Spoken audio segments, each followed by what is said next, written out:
Yo, what's happening, all you badass mofos out there in the Black Army Radio realm? Welcome back, or if you're new here, welcome to the movement. We're glad you locked in today. Real quick, if the show's ever made you laugh, think, get pissed off, feel some kind of way, give us a 5-star rating, even if you hate us. That would really help us out a lot. Also, if there's an episode out there that made you think, interview, investigation, like what we're talking about now, how we're going to keep pushing forward in our investigation into ancient civilizations and cultures and societies and flood myths and all that kind of stuff, man, send that episode to a friend. We'd really appreciate it. That helps out a lot too. So today, kind of before we get into it, we are 100% going to get into the stuff with the Sumerians, the Greeks, the Indians from India, dot Indian, not feather Indian, and also feather Indian.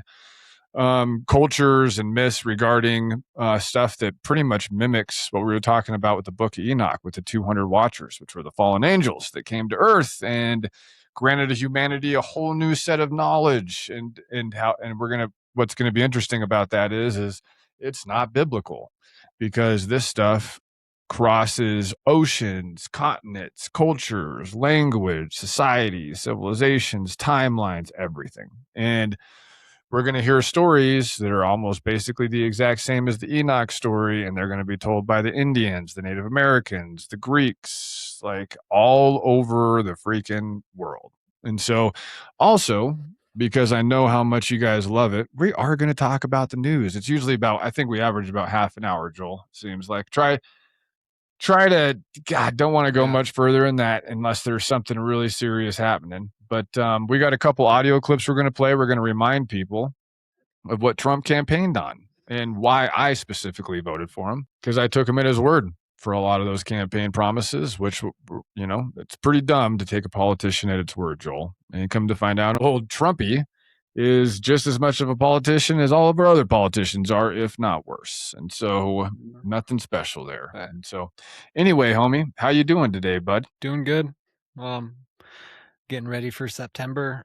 Hunting season, archery is right around the corner. It's going to be a busy September between trying to get into the house and working and hunting. I thought I'd be in Yampa already, which I'm not sure is going to be happening. So as far as moving there, I'm still going to have to commute and come back and forth. So, but yeah, it's good. This time of year is always exciting for me. It's like Christmas for me. Yeah, nice. We just got our tags for elk with my wife and I and my daughters. And so we'll have like 4 tags out there by Meeker. Meeker's pretty good hunting out there. I like it out there. I like that southwesterny feel. You know, it's good elk hunting down in that kind of southwesterny country. Yeah. You know what I mean? And so we got, I think it's second rifle that we're going to be running and gunning down there come Halloween time. And so we're pretty pumped up about that, man. So, dude, that's a bummer you haven't got down here yet, dude. That stuff is, we've had some problems with some of the stuff we've been working on too that you know about. But yeah, it's this housing market, bro. It's rough, dude. It's rough for a lot of, it's rough to sell. It's rough to buy. It's rough. It's like 360 degrees rough. You know what I mean? Yeah, no, for real. On one end, we're trying to sell, and on the other end, we're trying to buy. And it's conflicting things as a seller and a buyer, because you do want the market to drop. But then if you're selling a house, you know, like so just a lot going on. And with this economy, I think a lot of people are very hesitant on spending their money. So houses are sitting on the market a lot longer, especially here in Colorado, where it's like the peak of the market was a couple years ago, and now everybody's hoping to recoup their money, which most of the buyers are sitting on it and saying like, nope, we're not going to buy right now. So it's a real interesting time. Yeah, for sure. It is, dude. God, it's the housing market is super weird right now. I can't speak for a lot of other places without doing research, but especially in Colorado, dude, it's a lot of the stuff's cash buyers. You know what I mean? A lot of the stuff gets bought up by a lot of cash buyers and pumps up the market. It's tough, for guys that have to like VA loans or like standard loans and stuff, man. It's right. Well, and like you get up to Craig, and for the same house in Yampa, they're charging another $150,000, which is crazy to me. It's 60 miles Craig's away. great. Yeah. There's good hunting out there too. There's some trophy elk hunting out there. But yeah, dude, you got fuck, man. Yeah, Craig's. I remember when I first moved here, dude, I was like, God, is it too far away from my job? Because I had a take home rig. You know what I mean? I was doing the Fed cop stuff. I had a take home rig, and I could only go like 40 miles from my duty station in Steamboat. And I probably could have got a waiver, but then kids' school, different stuff like that, like what we wanted to do. But I mean, Craig's a great option, dude. It really is a freaking great option. Moffat County out there, it's freaking great. So, yeah. And with that being said, let's just jump up. I want to play a clip because I want to remind people. Actually, you know what, Joel? Fuck it. I'm just gonna play it, man, and I'm gonna let it speak for itself. And this is who everybody thought they were freaking voting for, including all these sailors that are jumping off of aircraft carriers right now. This is who they thought they were voting for too, by the way. These globalists want to squander all of America's strength, blood, and treasure, chasing monsters and phantoms overseas. In addition, there must also be a complete commitment to dismantling the entire globalist neocon establishment that is perpetually dragging us into endless wars, pretending to fight for freedom and democracy abroad. We should have never gone into the Middle East. Under my leadership, we will turn the page forever on those foolish, stupid days of never-ending wars. We're rebuilding our military stronger than ever before, and we are not going to deplete it again on stupid, senseless, endless wars. World War III has never been closer than it is right now. We need to clean house of all of the warmongers and America last globalists and the deep state. I am the president who delivers peace. I was the first president in decades who didn't start a war. And the worst, most incompetent, most corrupt president in history is going to drag us into World War III. And this horrible, horrible president is dragging us toward World War III. We're going to be in World War III soon because I think we would have been good with Iran. I don't want to do anything bad to Iran. Large sections of the Middle East. I mean, look at the death and destruction that's taken place.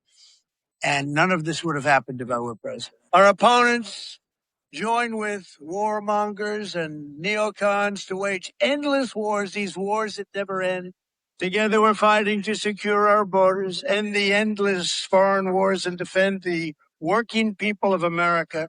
But the Muslim and Arab voters in Michigan and across the country want a stop to the endless wars and a return to peace in the Middle East. That's all they want.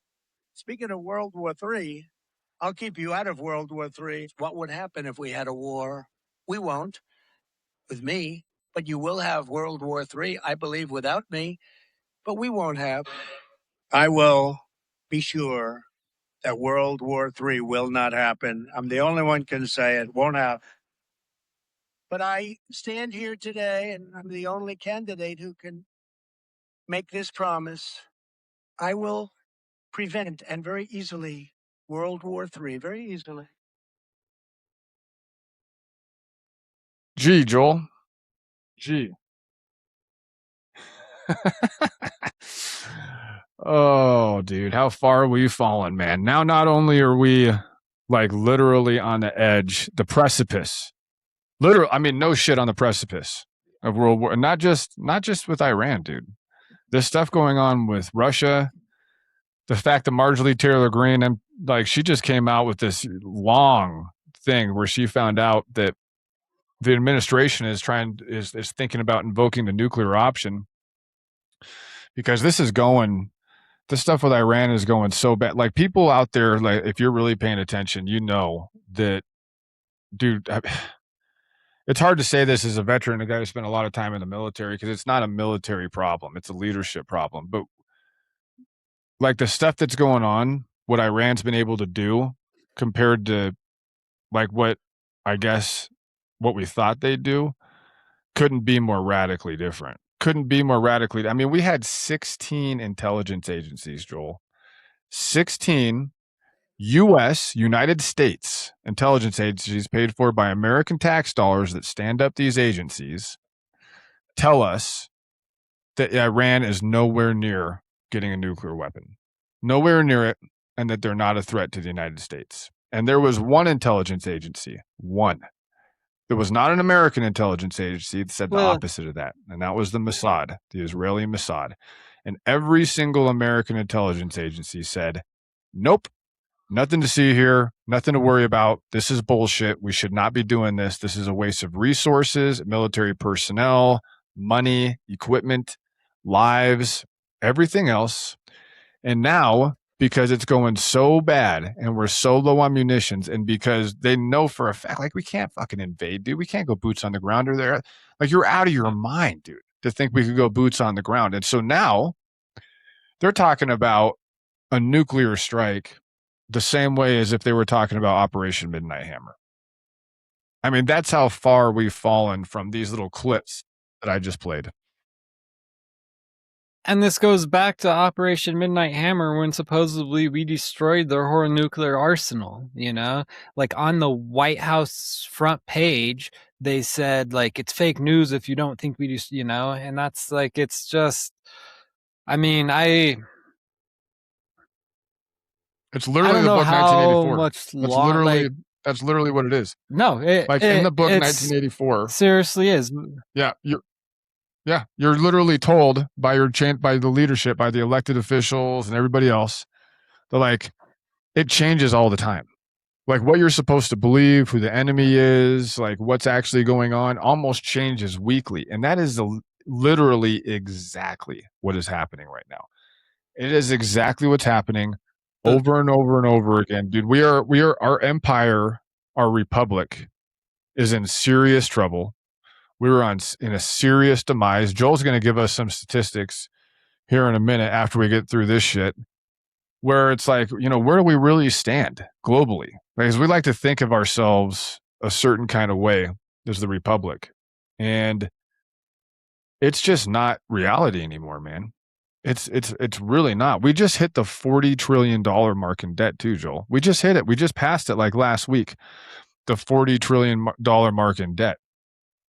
And it's like, yeah, there's our leadership class, our oligarchy class, that you know, between the flock cameras and the constant surveillance and the fact that, dude, equal protection under the law. This entire country, one of the foundational principles of this country, why the 6 of the original 10 amendments have to do with illegal incarceration by the state. 6 of over prosecution and illegal incarceration by the state. Because why? Because when we founded this country, that was a real big fucking problem. And globally, it's still a really big fucking problem. But what we're doing now, there's no equal protection of the law. If you're Joe Fuzzy Nut citizen out there and you cut down a flock camera, they're going to treat you worse than the Epstein class. They're going to treat you worse than the Epstein class. Yeah. Because the Epstein class isn't going to get anything. You're going to be a domestic. The oligarchy class, exactly, isn't going to get anything. We're going to be domestic terrorists. You're going to be a domestic Me and terrorist. You and I. Yep. Mm-hmm. We're very, very close. Probably even with what we talk about in this podcast, being that.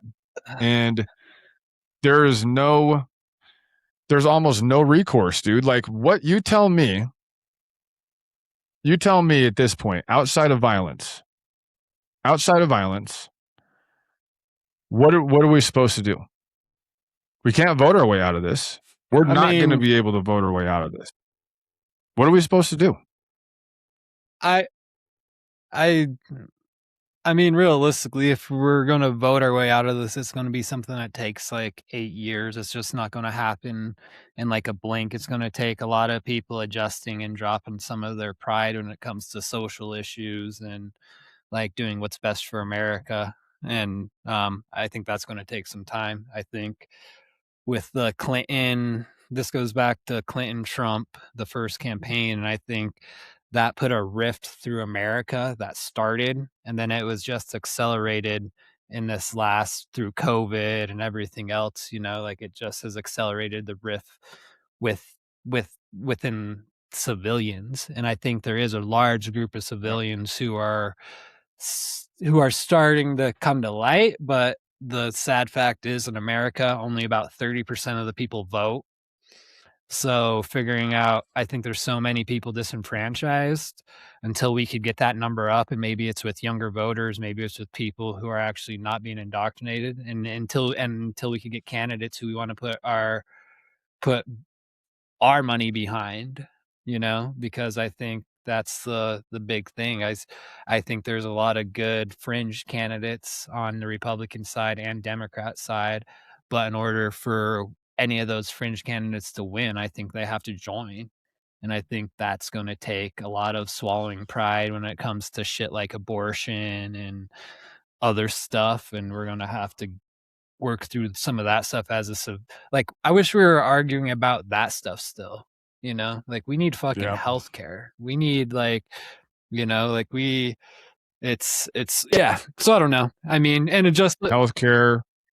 All that money we could spend on healthcare and education has to be spent on war, bro. It has to be. I mean, old Trumpy said it like 4 months ago, right? When they asked him, they said, how are we going to, there's these ideas of maybe we should help out childcare, right? I remember that was the original question, like helping out childcare for families, because childcare is, dude, for people out there that have kids, it's a real serious problem. I mean, it's a $50,000 a year problem.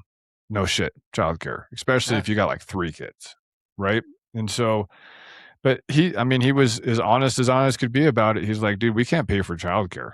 He's like, we got to pay for war. We got to fund the Department of. I mean, that's literally what the man said, and that's going to go into your statistics that you're going to talk about here in a minute. But before that, real quick before that, man, like with what you were talking about with the general population. It's kind of like one thing I've noticed a lot with like old vets, Vietnam vets, like my dad's generation. They became really angry, really, really angry, right? As time went on. Like the further removed they got from the war and the more they kind of started to realize that entire war was bullshit and all the dudes that they lost were killed for nothing. And there was no reason to do it, yada, yada. And then, they hold up, man. They went up to a lot of those guys, they kind of intentionally checked out from society, and they were gearing up. I know this was true with my dad. He was kind of gearing up for a potential Civil War revolution situation. It was something that he talked about, not a lot, but definitely something that I knew was on his mind pretty consistently for a long time before he died. And we're seeing that. I mean, like in my war generation, we spent 20 years. We killed more, like we said, there was a ton of military personnel that were killed. There were more contractors that were killed than military personnel, guys that work for Blackwater, Triple Canopy, Armor Group, those outfits. More of those guys got killed, but still lots of people got killed. And then what did we accomplish? In Afghanistan, we literally replaced the Taliban with the Taliban. In Iraq, we replaced Saddam Hussein with ISIS. Like we accomplished nothing. We spent trillions and trillions of dollars, buckets and buckets of blood. We have more service members that have taken their own lives that were killed in the war. That also happened in Vietnam, by the way. There were like 55,000 dudes who died in Vietnam. More than that killed themselves after they came home. And what I'm seeing now, dude, is I think this is where you start. When I say things are dangerous, this is where I get this from. When you start seeing the general population, the local, just the civilian population, right?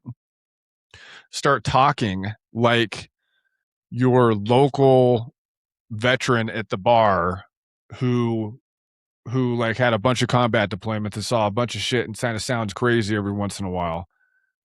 When he starts talking about government, and when you have your local civilian population starting to sound like that guy, and they haven't seen combat, right? They haven't seen the elephant, so to speak, as it goes, and they're starting to talk like that old veteran is talking, America, you have a problem. And it's a serious fucking problem. Right. It's a serious problem. Well, and I've made this analogy before, but like at some point we became the drunk asshole at the bar who was really good at high school football. And we like fucking can't take care of our kids. We just spend the whole day at the bar talking about how good we were, you know? And that's what I feel like America's became, you know. We used to have some morality to stand up, that we thought we were doing the right thing, and that was backed up by our population thriving and doing good. And you know, and not to say there was bumps in the roads through all these times, but we bounced out of them a lot quicker. You know, we haven't bounced out of I mean, this last 20 years has been a slow trickle with a couple 4 or 5 good years sprinkled in, you know, that gave us an impression that things were getting better, but it's not really. And then just some of the stuff I'm going to talk about. My I was going to say let's I'll go get into into some that, of those man. Let's stats. get into those statistics. I'll go into some of those stats. So I was talking with my partner today, and they said that right now there's 17 states that more people are dying than being born. In 2012, there's only 4 states that more people were dying than being born. So that made me just kind of like think like, I wonder how we're doing in other things. And me and Ty have talked about some of this stuff in past podcasts, but this is just a reminder in an updated version of where we are in some of these major categories, like nationally, and mostly amongst other G7 countries or other developed nations. So saying countries that aren't third world countries, more or less, and are other democratic nations. So right, we're first going to hop into the health. So maternal mortality, that means birthing deaths. So that means women giving birth and dying. America ranks worst among developed nations. The U.S. maternal mortality rate stands at roughly 15 to 18 deaths per 100,000 live births. This is roughly 3 times higher than any peer nation like Sweden, Germany, France. Several radical disparities exist, and these are much higher in these populations, with Black American Indian mothers dying at 3 to 4 times at a higher rate than white mothers. So a lot of that comes down to resources, education. They're not getting the same education as other people and the same resources. So when something goes bad, they're probably at a higher chance of not having the help they need to not die, essentially. So going into that, we're going to go into infant mortality. Globally, we're ranked 50, which doesn't sound horrible, but in any G7 country, we are last in infant mortality. Roughly 5.4 deaths per 100 million live births. We're in the middle of the pack when it comes to overall, and we're packed in with Croatia and Qatar. If you looked at our hospitals and our healthcare system and you said that we have as much babies dying as Croatia and Qatar, I think a lot of people would not believe that. Overall healthcare system ranks last.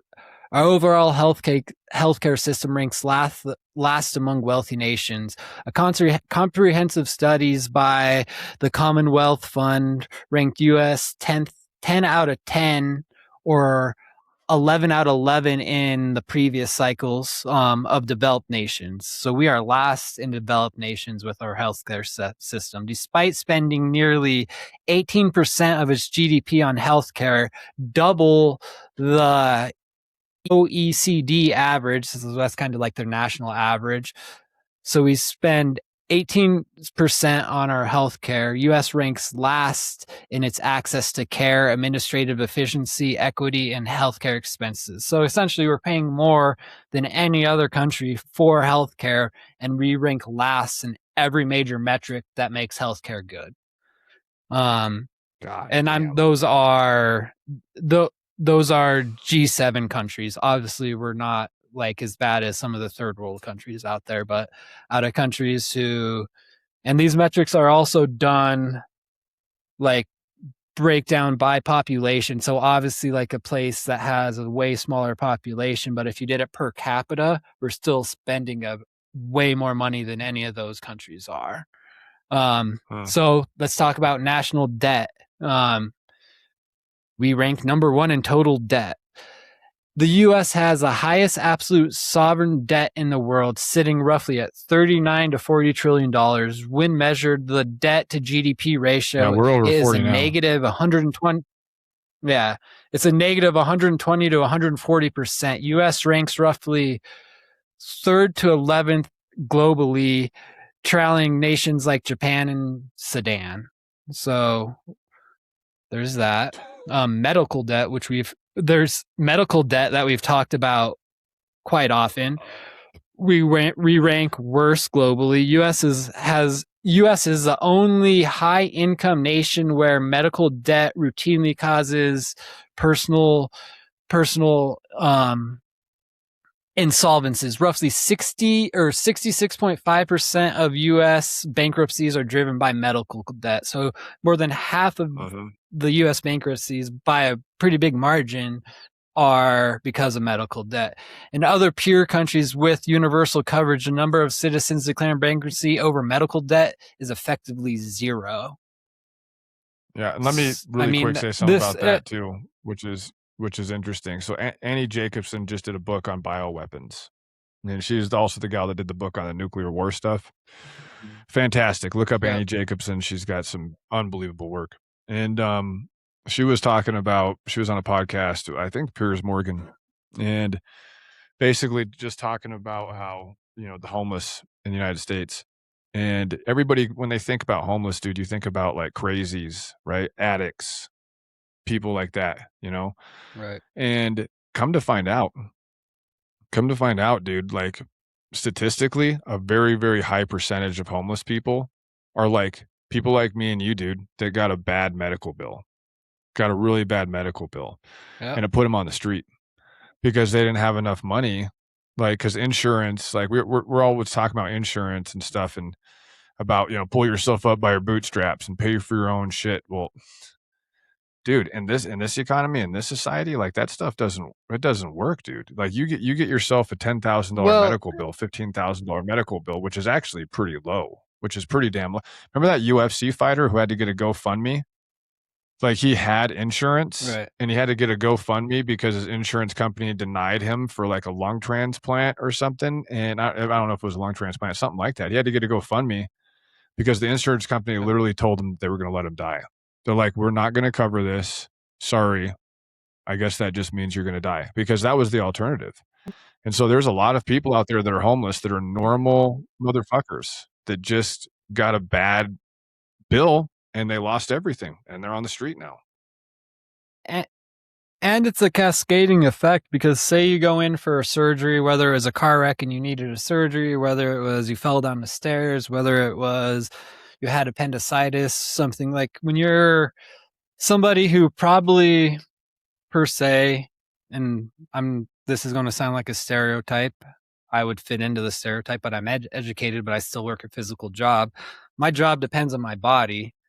That's how I make my money. So if you're in the trades, if you're a fast food worker in any of those industries where you're standing, walking all day, you break your leg and say it needs to get pinned, and you have a $30,000 surgery, you make about $60,000 a year, and you're going to miss work for 3 months. Tell me how the fuck that math is supposed to pan out. Like it doesn't. And that's a big problem. Is it's affecting, it's a cascading effects, and it affects the people who need it the most. Like there's a large group of people who depend on their body to work.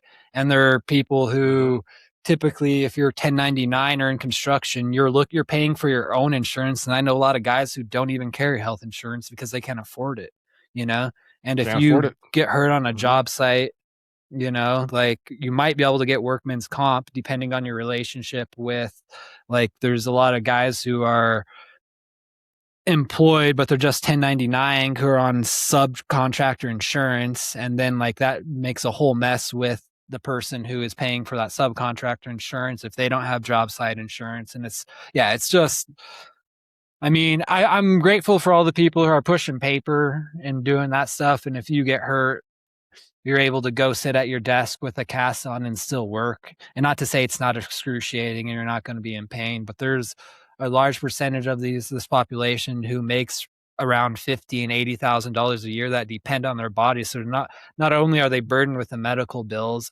they're burdened with loss of work. If they're self-employed, that's on them. They're not going to get anything else from their employer. They're not, and it just cascades down, and it's unfortunate.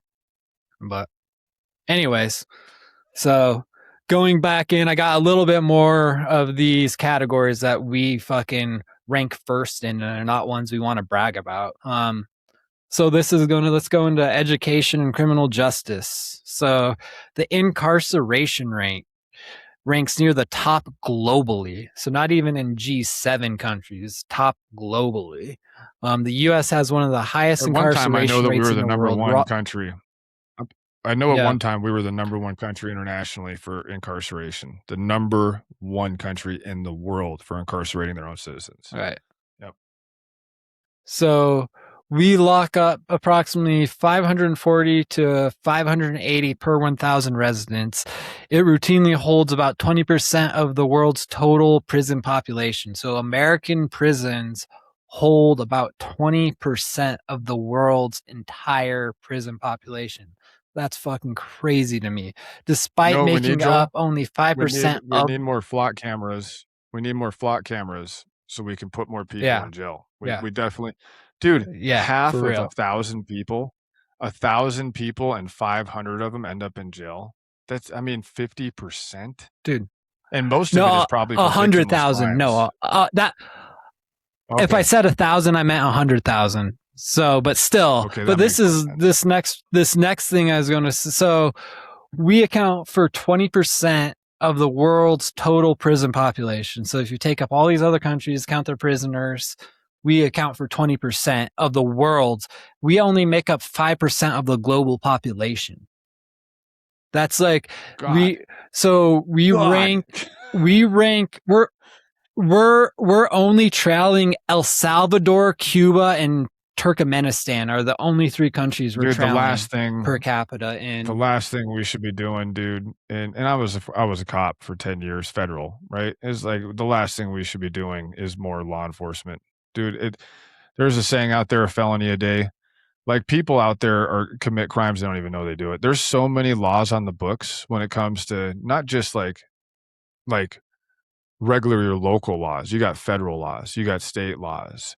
You got laws for land management, BLM, Forest Service, National Park Service. Like the Postal Service has their own special agents. When I went to FLETC, dude, down there in Glencoe, Georgia, I couldn't believe how many different agencies carried guns. I had no idea, bro, until I got down there. And it's something like 70 or 80. And I could be light on that. But it's like 70 or 80. These are federal agencies, not just state agencies. Federal agencies. That's wild. With motherfuckers that can carry a gun, suspend your constitutional rights, and end your life. Right? With some real fucking finicky shit that happens out there in the cop world with stuff like that. But at the very least, completely destroy your life, completely destroy your ability to feed your family or even be with your family or even be a father or a wife or a mother or anything.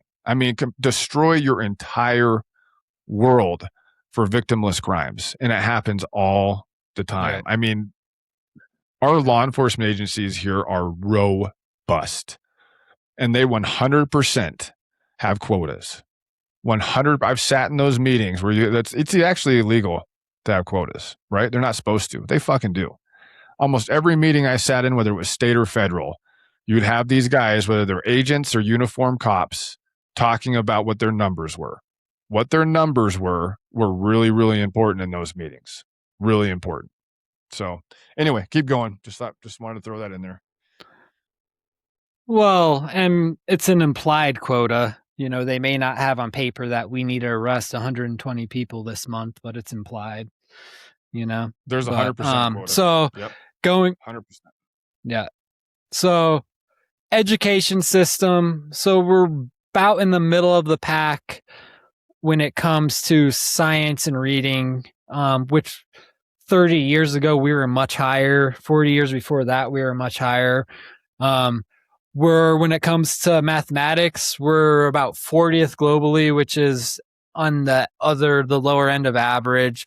But we do rank highest for global education when it comes to Ivy League schools. So it's just like rich people in the wealth gap, you know, like the people who, and not to say every kid who makes it into an Ivy League school is rich. There's some kids who earned that for sure. And to make it into Ivy League school, you have to be a good student. I'm not saying you're not smart, but there's a lot of people who started on Netflix. There was a Netflix documentary about that, about parents that got busted buying their kids into schools. Well, and there's a lot of people who are starting. They didn't do any time. Go figure. Yeah. They didn't do any time. They never do. You would have done time. Imagine that. I would have done time. They didn't do any time. And I'm going to end the stats with these two. So education, out of all these I talked, was the only one where we didn't rank first by being the worst or last in like G7 categories. But in G7 countries are still low. Globally, we're about average. So obesity rate, number one, we're the fattest fuckers, the most spoiled fuckers on this planet. Oh my God, that's so true. We're such a fat ass nearly society. 43% of adult. Well, and it's the shit we eat, the shit they spray in our food. They enable us to be fat. We embrace it. Well, and it's like, what was that one gal rapper, that black gal rapper, where they tried to like pawn her off as being healthy, and they put her on the cover of Lizzo? Was that her name? Something like that. Yeah. She was like 300 pounds, bro. And you're like, dude, you're not gonna, like, I don't give a shit where we're at as a society or how people independently think out there. Like, you're not gonna put a 300-pound human being in front of me that is obviously obese and then tell me that that's healthy. And I'm not gonna. Yeah, like, you could tell me. There's no realm where I'm gonna be like, yeah, you're right. That's a fucking healthy person right there. That person's gonna live a long time. That's somebody that I want working on my house, fucking doing this and that. It's like, come on, dude. Right. God, it's the land of upside down, dude. The Twilight Zone. Well, and you could tell me that person, like, I'm a skinny fucker. Like, I've seen it on the other. I have a hard time keeping weight on, you know, like I was taking creatine and eating 10,000 calories a day at one point, and all it did was put 10 pounds of water weight on me and fuck up my stomach, you know, like so like, I want everybody, if you're fat, like, I don't care that you're fat, like, love yourself. If you're going to bitch about it, try to get healthy. I hate when people complain, whether it's like, yeah, but that's a big drain on the healthcare system too, though. That healthcare system stuff you're talking about, like, there's a lot of other stuff that goes into that. To like, the thing about it is too, is it's like, I'm just not going to glorify it, dude. Like, if you want to be super duper obese and stuff, and like that's what you want to be, like, fine. But don't tell me that I need to glorify it. Don't tell me that I need to lie about what kind of physical shape you're in, or what it means to be obese like that. Don't tell me that I need to lie to my kids about it either, about who you are. Like, you want to be you, fine, like, be you. I'm all about it. You want to marry a giraffe, marry a fucking giraffe, as long as you don't tell me that I need to marry a giraffe. You know what I'm saying? It's like, other than that, it's like, it starts at the highest level. Trump is supposedly healthy, has no health problems. He's like, are you fucking kidding me? There's all these videos of him walking around like he has a diaper on. He's obviously like watching him golf and his pants up to his belly button over his fucking belly and shit. Like, and that's a whole thing. And I think, America is upside down. Okay. And the last thing I want to do, Violent crime and assault death. America ranks worst amongst wealthy peers. U.S. deaths stemming from physical assault or gun violence are 5 to 30 times higher than average found in other high-income democratic countries. So just Yep. we're killing it in all the wrong fucking categories, guys. Right. Dude, why we're and I'll tell you spending more. Mm-hmm. And that's what I mean too. Like, Well, we're all about. I was one of those people, dude, that was like, we shouldn't be paying for people's student loans. We shouldn't be paying for medical bills. Like, we shouldn't be like, you should be doing all this stuff. And until I realized, I'm like, listen, like all the money that we give the federal government and our dollar bill, like every dollar that we make is taxed at least 3 times. It's like, dude, what do we do with that money? We fucking shit pile it. We burn it up. We send it overseas to other people. We give it to our oligarch class, and they redistribute it amongst each other through corporations. We give it to Israel. We give it to wars. And I'm like, you know what? Yeah, if I could choose where that money goes, yeah, you know what I would do with it? I'd help people out with some medical bills. I would help some kids out who have been told since day one that they're supposed to get loans because they're supposed to go to college by their parents and by their teachers. And they're the only freaking loan you can get that you can't declare bankruptcy on, that we would help them out. Yeah, I have no problem with that. I would have no problem pulling money away from this oligarchical class that redistributes it amongst each other as they see fit while they piss on us. And then those of us underneath that piss want to open up our mouths and fucking take it in the mouth like it's fucking rain. You know what I mean? Like, I don't agree with that shit anymore at all. Like, I 100% support now stuff that I wouldn't have supported just a couple years ago, which is healthcare, which is student loan repayment, like all that kind of stuff. Why? Because we're spending all that money anyway, dude. We're spending all that money anyway. All that money is just disappearing to peoples that are not Americans, dude. So why don't we I would 100% be willing to reinvest that money back in the American people, because guess what? It's going anyway. It's already fucking going anyway. So, and with that being said, Joel, we're 40 minutes in, homie. I gotta get into this thing before we lose the initiative. Do it. So if there's anything you want to say to close it out before I get into the Sumerian parallel, the global pattern of the Book of Enoch and the Watchers and the Sages and the distribution of information. Do it. Let's get into it. No, real quick. All right, dude. This is wait. This is going to lead into all this. So it's funny watching people react to some of these religious comments. Me and Ty aren't theologians. Ty is far more educated than I am. I spend time and read into things that I like. And there's obviously I shouldn't say a large group, but there's a selective few that are indoctrinated by the book, whether it's Christianity or Catholicism. And I know me and Ty know the arguments when we're talking about the Book of Enoch or the Book of Mary. And we know that it's 2,000 years of unbroken knowledge and but there's also a lot of history that disputes that stuff. And that's all me and Ty are bringing up. We're not claiming to be the end all be all, but do some research out somebody who disagrees with you. And one of my favorite so Sean Ryan, he has a lot of people who go and talk about faith on his podcast. And there's some people that talk about faith and why Christianity, or he's a Catholic, so he talks about Catholicism a lot, why that is a faith and why some of the stuff like in the past isn't true or not true, but like some of the stuff me and Ty are talking about. But it's always the same thing. It's believing in the church and taking their word for everything they say. And if I learned anything in my 40 years on this life, the church is just another government hand that will lie to us and deceive us to move forward what they're trying to do.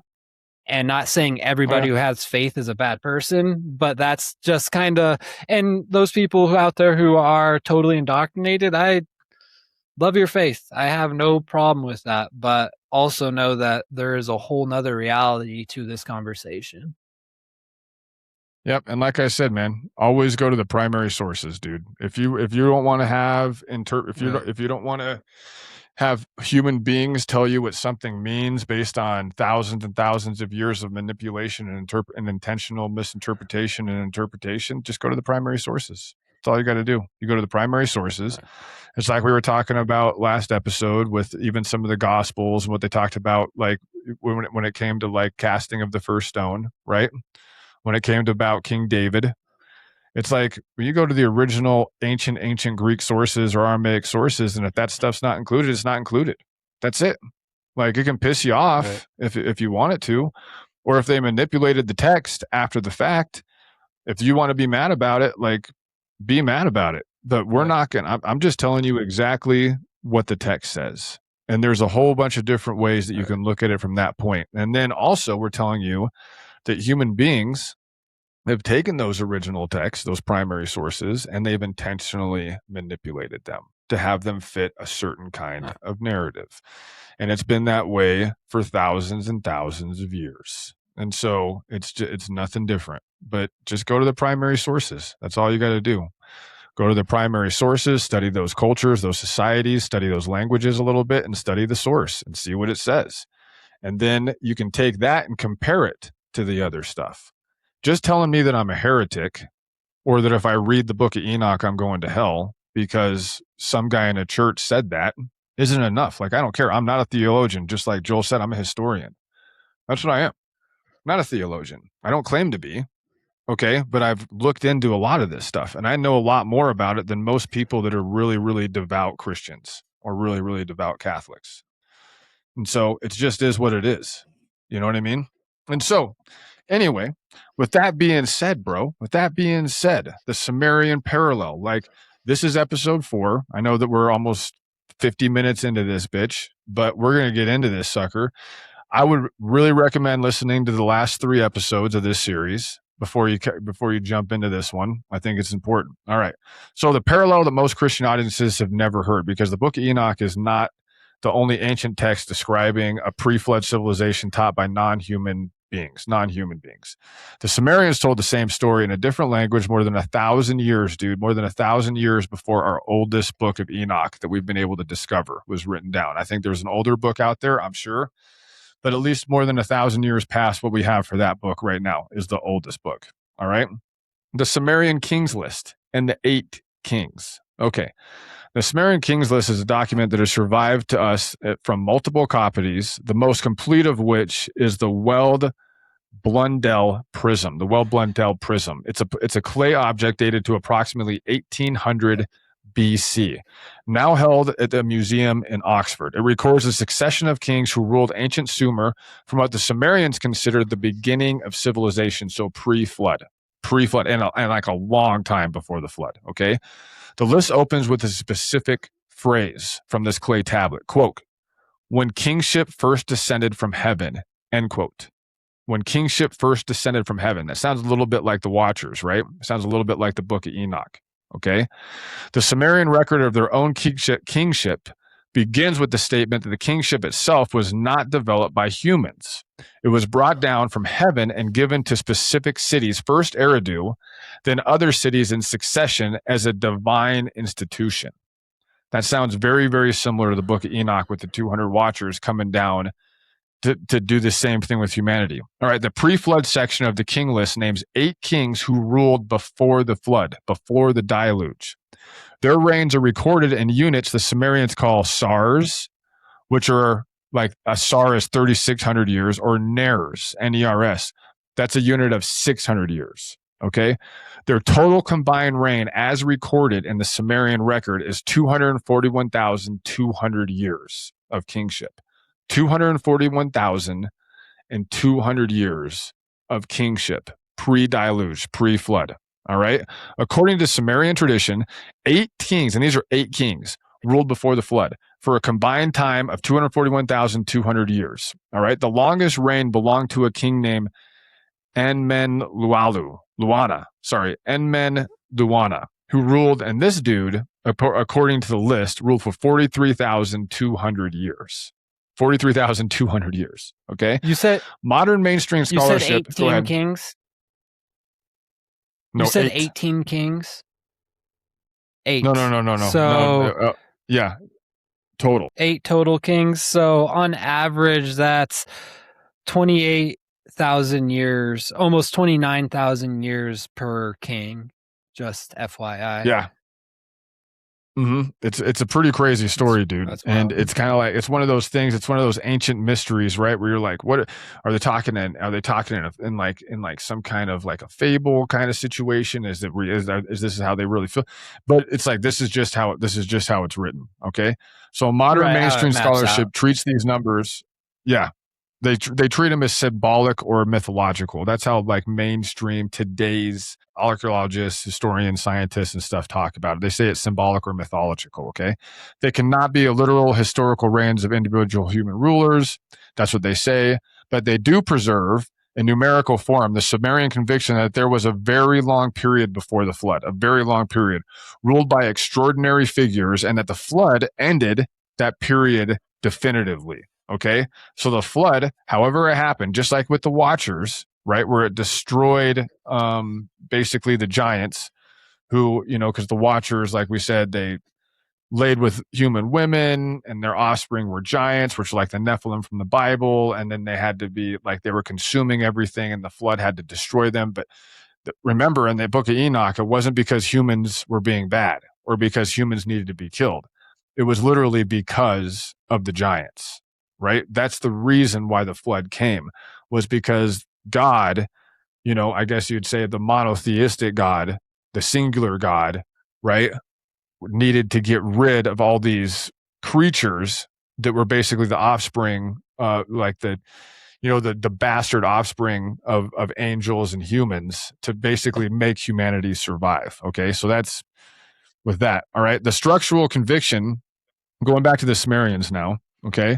The structural conviction is the same one preserved in Genesis. All right. In the book of Enoch, in the Chinese pre-dynastic traditions, and the Hindu Yuga cycles. Every ancient tradition preserves the memory of a very long antediluvian age ended by a catastrophe. Now, really quick, before I want to actually, since we're talking about the Yuga cycles, there's a book out here. It's actually called The Yugas. It's by a guy named Joseph Selby and David Stentmez. It's a great book. And in this book, let me see if I can find the cycles here. So there's the cycles of the Yugas. And each one of these cycles could last like 5,000 years, maybe a little bit longer than that. And what they're basically, so like what you go from DARPA Yuga, which is kind of like what we're in right now.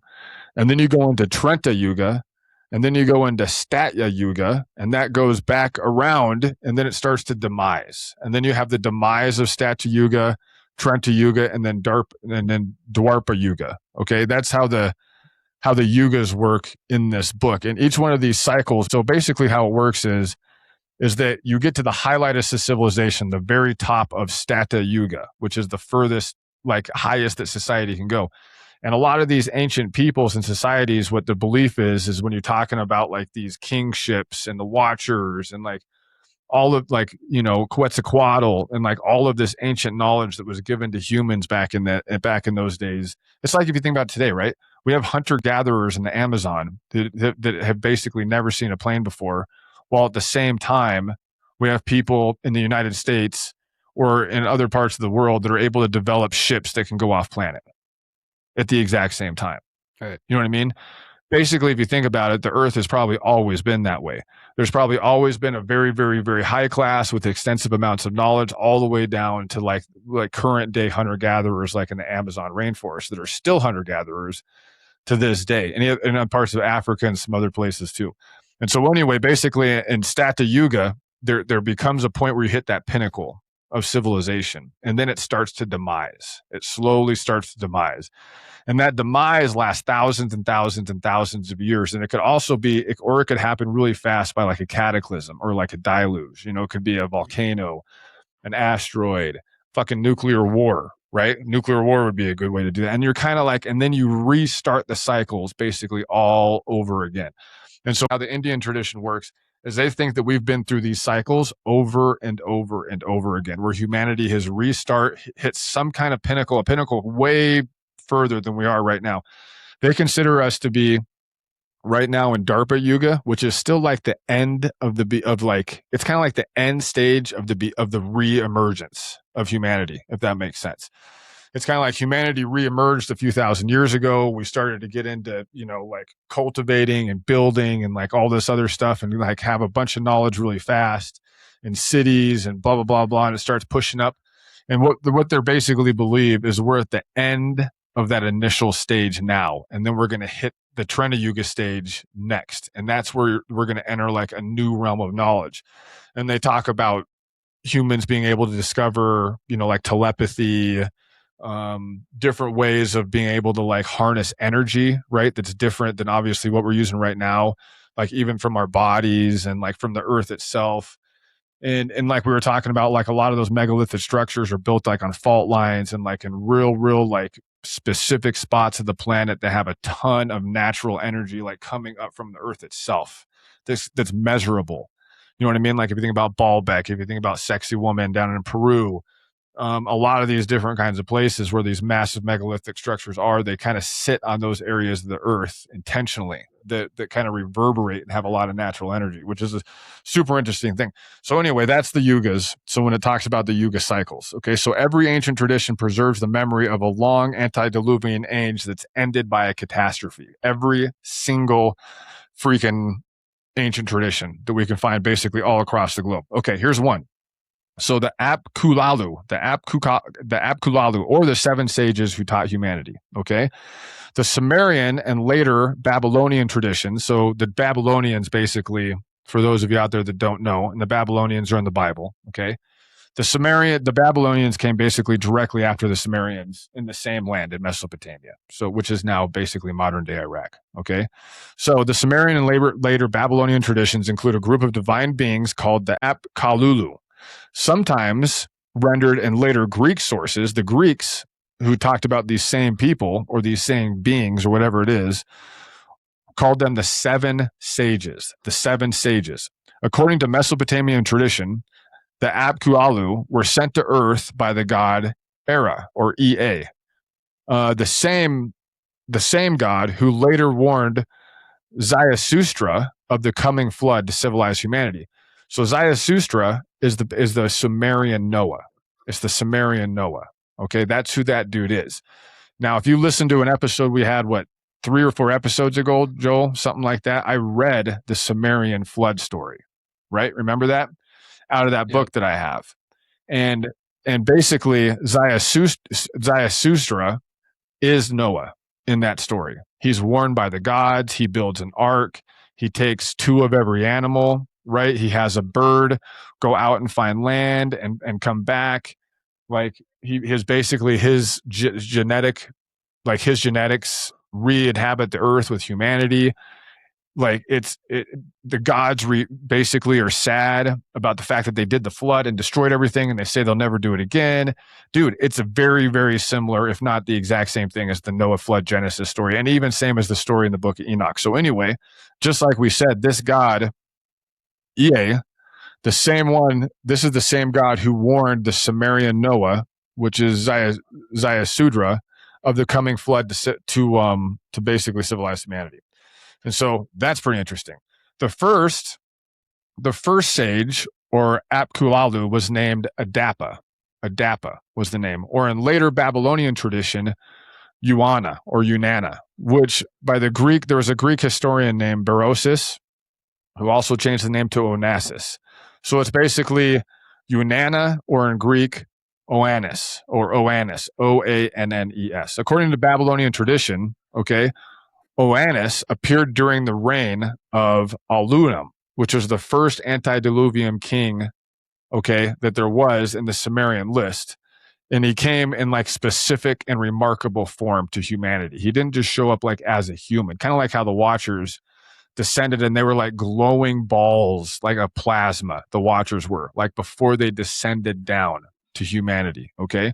So what they're basically saying about this guy, Adapa, or Yuana, which is the same person, whether you're talking about Sumerian or Greek, okay, the words just change based on the language. They say that he came out of the sea. He was described as having the body of a fish, with a human head visible beneath the fish's head, and human feet visible beneath the fish's tail. He spent his days on land teaching humanity and returned to the sea at night. He taught the Sumerians writing. He taught them mathematics. He taught them agriculture. He taught them construction of cities. He taught them law and education. And then after a period of years and years and years, he departed. He left them, having established basically what they called the foundations of civilization. Okay? The foundations of civilization. This is going to mirror Quetzalcoatl in Mesoamerica. Okay?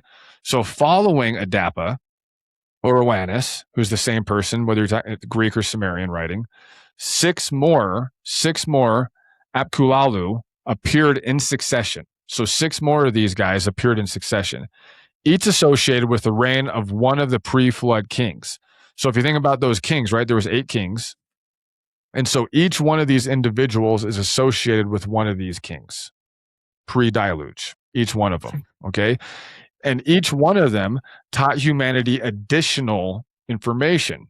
Basically, so every single king had this sage, and each one of these sages, when they would show up, would teach humanity something different and like kind of expand on their knowledge a little bit, all right? Humanity, additional art, sciences, together, the Apkallu are the transmission mechanism through which the Sumerian traditions explains that this is how they explain where their civilization came from and everything they were able to like figure out. Joel, really quick, why don't you Google what the Sumerians, they're kind of considered the first in a lot of things like astronomy, mathematics, algebra, law, education, universities. Google what the Sumerians were like first in doing. I have it in one of these books behind me, and it's extensive. It's really, really extensive and actually kind of shocking about how much these guys knew, like educationally, about the earth and like all of these different things. It's pretty freaking amazing. When you get it, just go ahead and jump in. All right, so the book of Enoch says 200 watchers descended from heaven and taught humanity forbidden knowledge. That was in the last episode. Metallurgy, astronomy, weapons making, pharmacy, the reading of stars, okay? Weapons making, war. They also taught cosmetics, things like that. The Sumerian tradition says that 7 sages, or the Apkallu, were sent from the sea and taught humanity the exact same package of knowledge, homie. The exact same package. Writing, mathematics, astronomy, agriculture, urban construction, law, numbers, language. Different points of origin, the exact same story. Non-human beings descended, taught humanity the technical package on which civilization was built, and then they departed. Or they were swept off the face of the earth via deluge, the flood. All right. And the 7th pre-flood Sumerian king is a man named Enmendarana. Enmendarana is directly parallel to the 7th biblical patriarch, which is Enoch. Enoch is the 7th biblical patriarch from Adam, basically, right? That is the exact same thing for this guy. Both are 7th in their respective lineages. Both are associated with divine knowledge. Both, according to their traditions, entered heaven without dying. They did not die. They both ascended to heaven without dying. Modern scholars have argued that the biblical Enoch tradition was directly shaped by the Sumerian tradition of this man, Enmendarana, basically saying that Enmendarana might have also been Enoch. Like they could have been one and the same person, just with 2 different languages. It's the same tradition. It's basically almost the exact same tradition, bro. Same person, same archetype, and it's preserved in 2 completely different cultures. Pretty fucking crazy. So all right. Back to what you asked with some of the things that Sumerians like came up with or helped found or findings. So cuneiform text, the world's first formal writing system using wedges-shaped marks on clay tablets. The wheel developed the first for pottery making and then adapted for wheeled vehicles, the sailboat. Mass-produced pottery, so the first time of like mass-producing something. Mathematics and science, sexagesmal system based on 60 math system that gives us 60-second minute and gives us a 60-minute hour and 360 degrees circle. So essentially, they invented our math system, astronomy, mapping constellations and tracking planetary movements. The lunar calendar, they divided the year into 12 lunar months based on moon phases. Early medicine recordings of herbal remedies, surgeries, and therapeutic treatments. Onto governance and sovereignty. The city-state establishing independent urban centers like Uruk, Ur, and Lagash.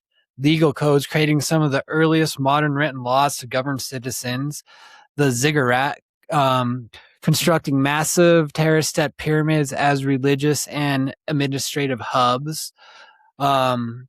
Monumental architects, standardizing the production of baked mud bricks for large-scale buildings. Agriculture and economy, complex irrigation, engineering canals, dams, reservoirs, and controlled seasonal river flooding. The bronze plow accelerated the efficiency of farming. Bureaucracy, using cylinder seals and unique signatures to track trade, taxes, and inventory. Literature and culture, the epics of Gilgamesh, what you've talked about often, created one of the world's earliest known pieces of literary fiction, is how they say it here. The structured pantheon, developing a complex mythology of featuring gods like Anu, Enlil, and Inanna. So that's, I mean, essentially they were... That's an Anunnaki connection. Like their mathematics or... Yeah. I actually found the book here too. And so the book is called The Anunnaki Connection by Heather Lynn. She's a PhD. And I'll just go over the exact same thing than you did. It just like, I'm just going to go quick by the categories here. Okay. This is basically what they're credited to inventing this stuff. Okay. They invented time-based in the number of 60. So 60 seconds, 60 minutes, stuff like that. They use the number 60 first. Okay. Astronomy, weights and measures, mathematics, geometry, the 360-degree circle. They invented the 360-degree circle, the wheeled vehicles, sailboats, maps, wind power. Okay. A House of Representatives and a Senate. A House of Representatives and a Senate. They were supposed to be the first to come up with that. Libraries, bro. Libraries. Schools and universities. The concept of professional careers. They're the first civilization that we know of that had a professional career that you would go to school for. The clergy. That's an interesting one. Economics, philosophers. The concept of an end of the work or school day. They're the first one to have the concept of an end of a work or a school day. Labor unions. They had labor unions. Okay. Surgery, dentistry, optometry. So working on the eyeballs, pills. They had pills with pharmacy. They had pharmaceutical pills. Credit. They had established credit, buying stuff on credit and financing. Lawyers, bankers. Those are just a few things right there. So it's like the Sumerians were way more developed than we've ever given them credit for, bro. Ever given them credit for. And they're the ones that have the Anunnaki connection. And the Anunnaki connection is very, very similar to the Watchers. The Anunnaki were basically fallen gods. They came from I think the planet name was Eridu or something, and their planet was falling apart, and they had to come to Earth to like get gold to help their atmosphere. And we've actually discovered that like microscopic gold particles actually helps hold together an atmosphere. As crazy as that sounds, it does.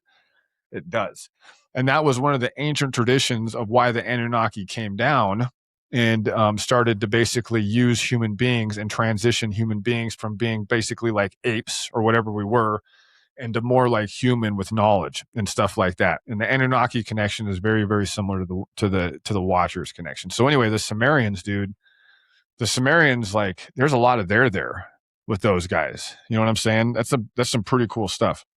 All right. So anyway, we'll move on a little bit. The global pattern of divine teachers, the global pattern. All right. So we're going to widen this a little bit. The pattern is not limited to Sumer and the Book of Enoch, like we just talked about in those two things, last episode and just now. It appears in different vocabulary and literally every single ancient tradition that discusses the origins of civilization that there is. If there is an ancient civilization or there is a civilization anywhere that discusses the origin of civilization, it basically crosses with the Book of Enoch, the Watchers, the Anunnaki, like the Apkallu, the sages, like all of these different outfits. It's freaking wild. All right. Egypt, the god Thoth, depicted with the head of an ibis. And I guess an ibis is a bird, some kind of a bird with a really, really long beak that seems to mimic basically like a scribe's pen, like an old scribe's pen. Okay. And so that's how the god Thoth or Thoth is depicted. He taught humanity, and this god, it's going to sound very, very similar, taught humanity writing, mathematics, astronomy, and magic. Remember, magic was one of those things that the Watchers taught humanity too, was magic. Okay. He is considered a divine scribe. He is credited with the invention of the calendar and the establishment of law in Egypt. The Egyptians did not claim that these arts were developed by human beings at all. They claimed that they were given to them by a divine teacher. Now, every single one of these cultures that we're talking about, they don't take credit for human knowledge. They don't. They don't say this was our people. We did it. We're the best. We're from Peru. Ancient Peruvians. We fucking invented all this shit. We did it all. It's all. Go ahead and thank us. Pat us on the back. Zero of these civilizations or cultures say that. Zero. They all say, every single one of them, to a culture, said that these arts and everything were given to humanity by divine teachers. Every single one of them. Okay. Now, Mesoamerica. So this is South America. You got Quetzalcoatl. Is depicted as a feathered serpent, primarily. Came from the east, taught the Toltec and later the Aztec peoples writing, agriculture, metallurgy, law, cosmetics, astronomy, and then departed the sea, promising to return. Okay, most of these sages or whatever they came and taught, and if they weren't extinguished by some kind of deluge, they left afterwards. Okay. And this is an interesting caveat. So in 1519, Cortez showed up. Cortez from the Spanish. All right. And the Aztec emperor Montezuma initially believed that it was Quetzalcoatl returning, because Quetzalcoatl is depicted as being a light-skinned man with a big beard and like light eyes. Kind of like if you almost think about like a European. This is also what got Graham Hancock in trouble with like modern academia, which is bullshit because it's not his story. He was simply telling the story that was told to him by people from South America. Exactly. And he was depicted as a racist and a bigot and like all this other stuff, because how dare he say that? Well, listen, this is their tradition. Their tradition, this is what they say Quetzalcoatl looked like. He was a large man with a very, very large beard, with light like features, a lighter skin tone, and light colored eyes. That's how they depict him. Okay.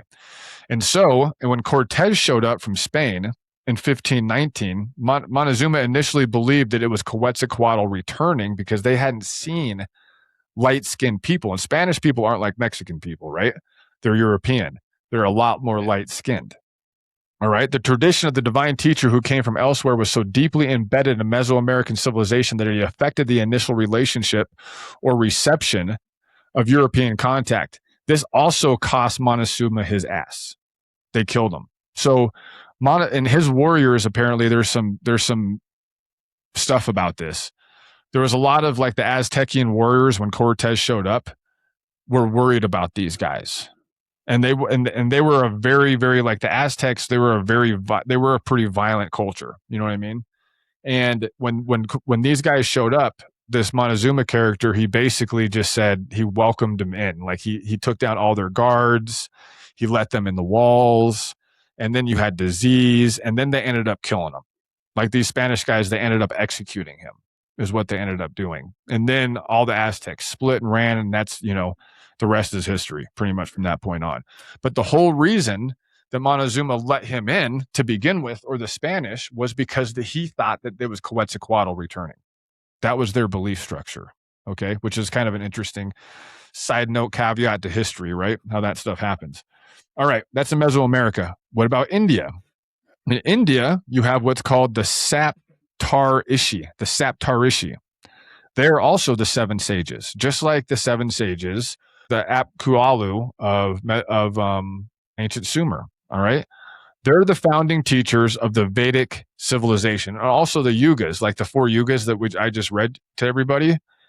they're pretty prominent within that belief structure. All right. They're described as beings who transmitted the Vedas to humanity in the previous age. The previous age is the pre-Diluvian age. They are in Hindu cosmology directly parallel to the sages, the Apkallu, and the Watchers. All right. They were 7 divine teachers.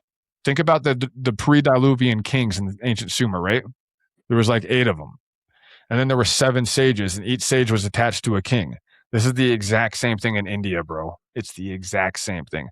7 divine teachers transmitting the founding knowledge of the current civilization. Exactly the same story. What about the Andes? The Andes, you have Viracocha. All right. The creator god of the Inca. They believe that he came from Lake Titicaca. All right. Taught humanity civilization and departed humanity by walking west across the Pacific Ocean while walking on water. That's how they describe him, which is an interesting parallel to Jesus a little bit, right? There's all these weird parallels. Right. They're basically say that this guy took off, walked on water, and went right across the ocean, as far as they know. Multiple South American traditions preserve these accounts. And also, this guy, Viracocha, he mimics Quetzalcoatl, bro. Okay? 2 different sages. They basically say that they're pale-skinned teachers with very large beards. Pale-skinned teachers with very large beards is how they're remembered, who came from elsewhere, taught the foundational arts of humanity, and then left. All right, what about Greek? You have Prometheus. Prometheus is an interesting character in ancient Greek culture. He stole fire from the gods and gave it to humanity against the gods' will. All right. He was punished for it. He has his liver he was like tied up. His liver supposedly gets eaten out by an eagle, and then it regrows, and then the eagle eats it out again. And it just happens over and over and over again. And guess when he's not going to be, he won't be freed until what? Until humanity is basically at its end, until there's like the second coming of the gods, which is the exact same thing that happened with, what was the other one I was talking about? The Watchers. For the initial Watcher, the head Watcher, I can't remember the name of him, but the head angel, remember? They chained him up. They put him in the desert. They said that he was going to be tormented and that he would not be freed until the second coming. That's the exact same thing with Prometheus in Greek tradition. It's basically the exact same thing. All right. So in the Greek tradition with Prometheus, he gave humanity the divine gift of fire, and civilization is a direct parallel to the Enochian tradition of the Watchers, given forbidden knowledge, okay, the theft, the divine punishment, the permanent alteration of human condition. Those are the things that mimic the Enochian tradition with Prometheus and the Greek tradition. All right, you have the theft of knowledge given to humanity.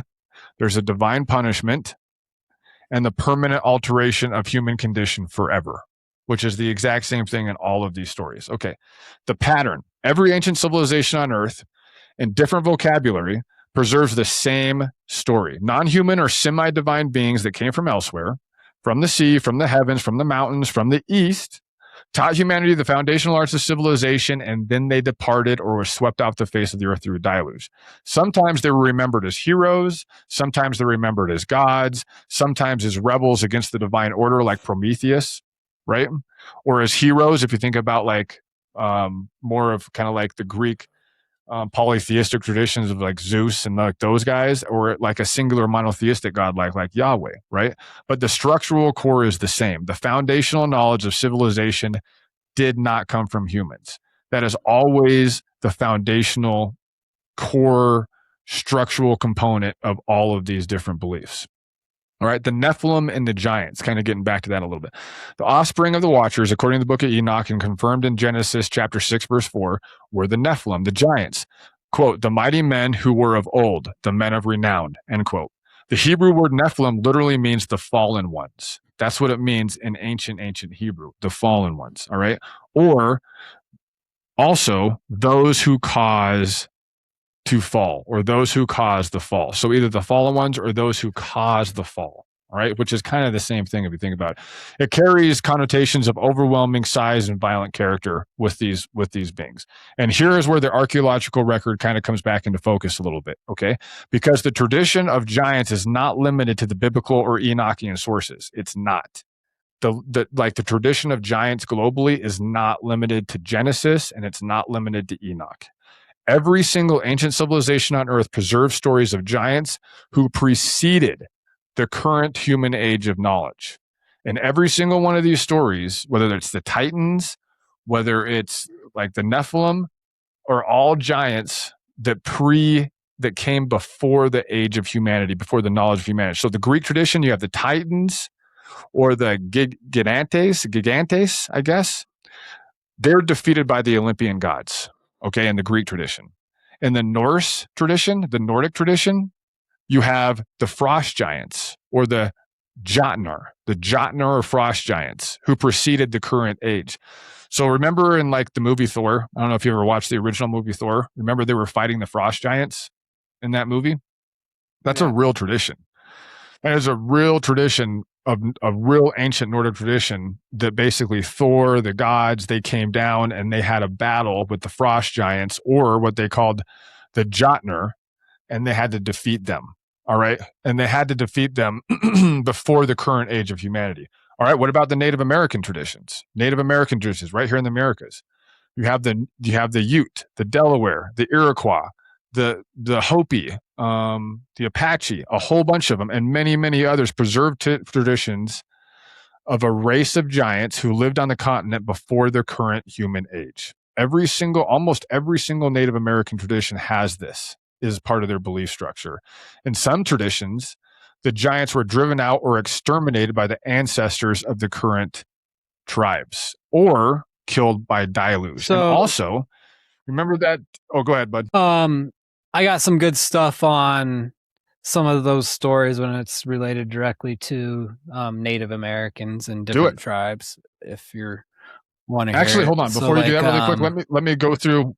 Hold on, really quick, Joel. Before you do that, I got like 4 more here, and we'll switch to a different topic with this. Okay, and this will go right back to it. So yeah, the Native Americans, and also these Native American stories, and a lot of the stories from a lot of these ancient societies, they talk about red-haired giants, and the giant of Kandahar, which Anthony Alberino talks about on the Joe Rogan, and he's been on some other podcasts talking about it too. Pretty much mimics the story of that giant, if true, mimics pretty much the description of that giant, mimics the description of a lot of these ancient cultures. 10 to 12 feet, red hair, wildly violent, huge muscular features, like all that kind of stuff. Anyway, so the Peruvian tradition in Peru, all right, you have, these are also giants. You have the Akua giants from the Andes. These giants lived in the Andes, in the mountains, all right? Baalbek. Remember in the very first episode of this little series that we're doing right now, we're on the 4th or 5th deal of it. Baalbek, as we discussed, was basically was believed to have been built by giants, because you have those giant crazy stones, right? There's only one crane on Earth today that can lift these stones, and like the ancient tradition is they were built by giants. Okay, the giants were the hybrid offspring of non-human beings and human women. They produced the current human age, and that they were destroyed. In almost every tradition, they produced the current human age, and they were destroyed for it by a catastrophic reset event. And most often, in pretty much all of these traditions, Joel, these giants were killed by a flood, by some kind of a flood. A flood is somewhere involved in pretty much every single one of these traditions.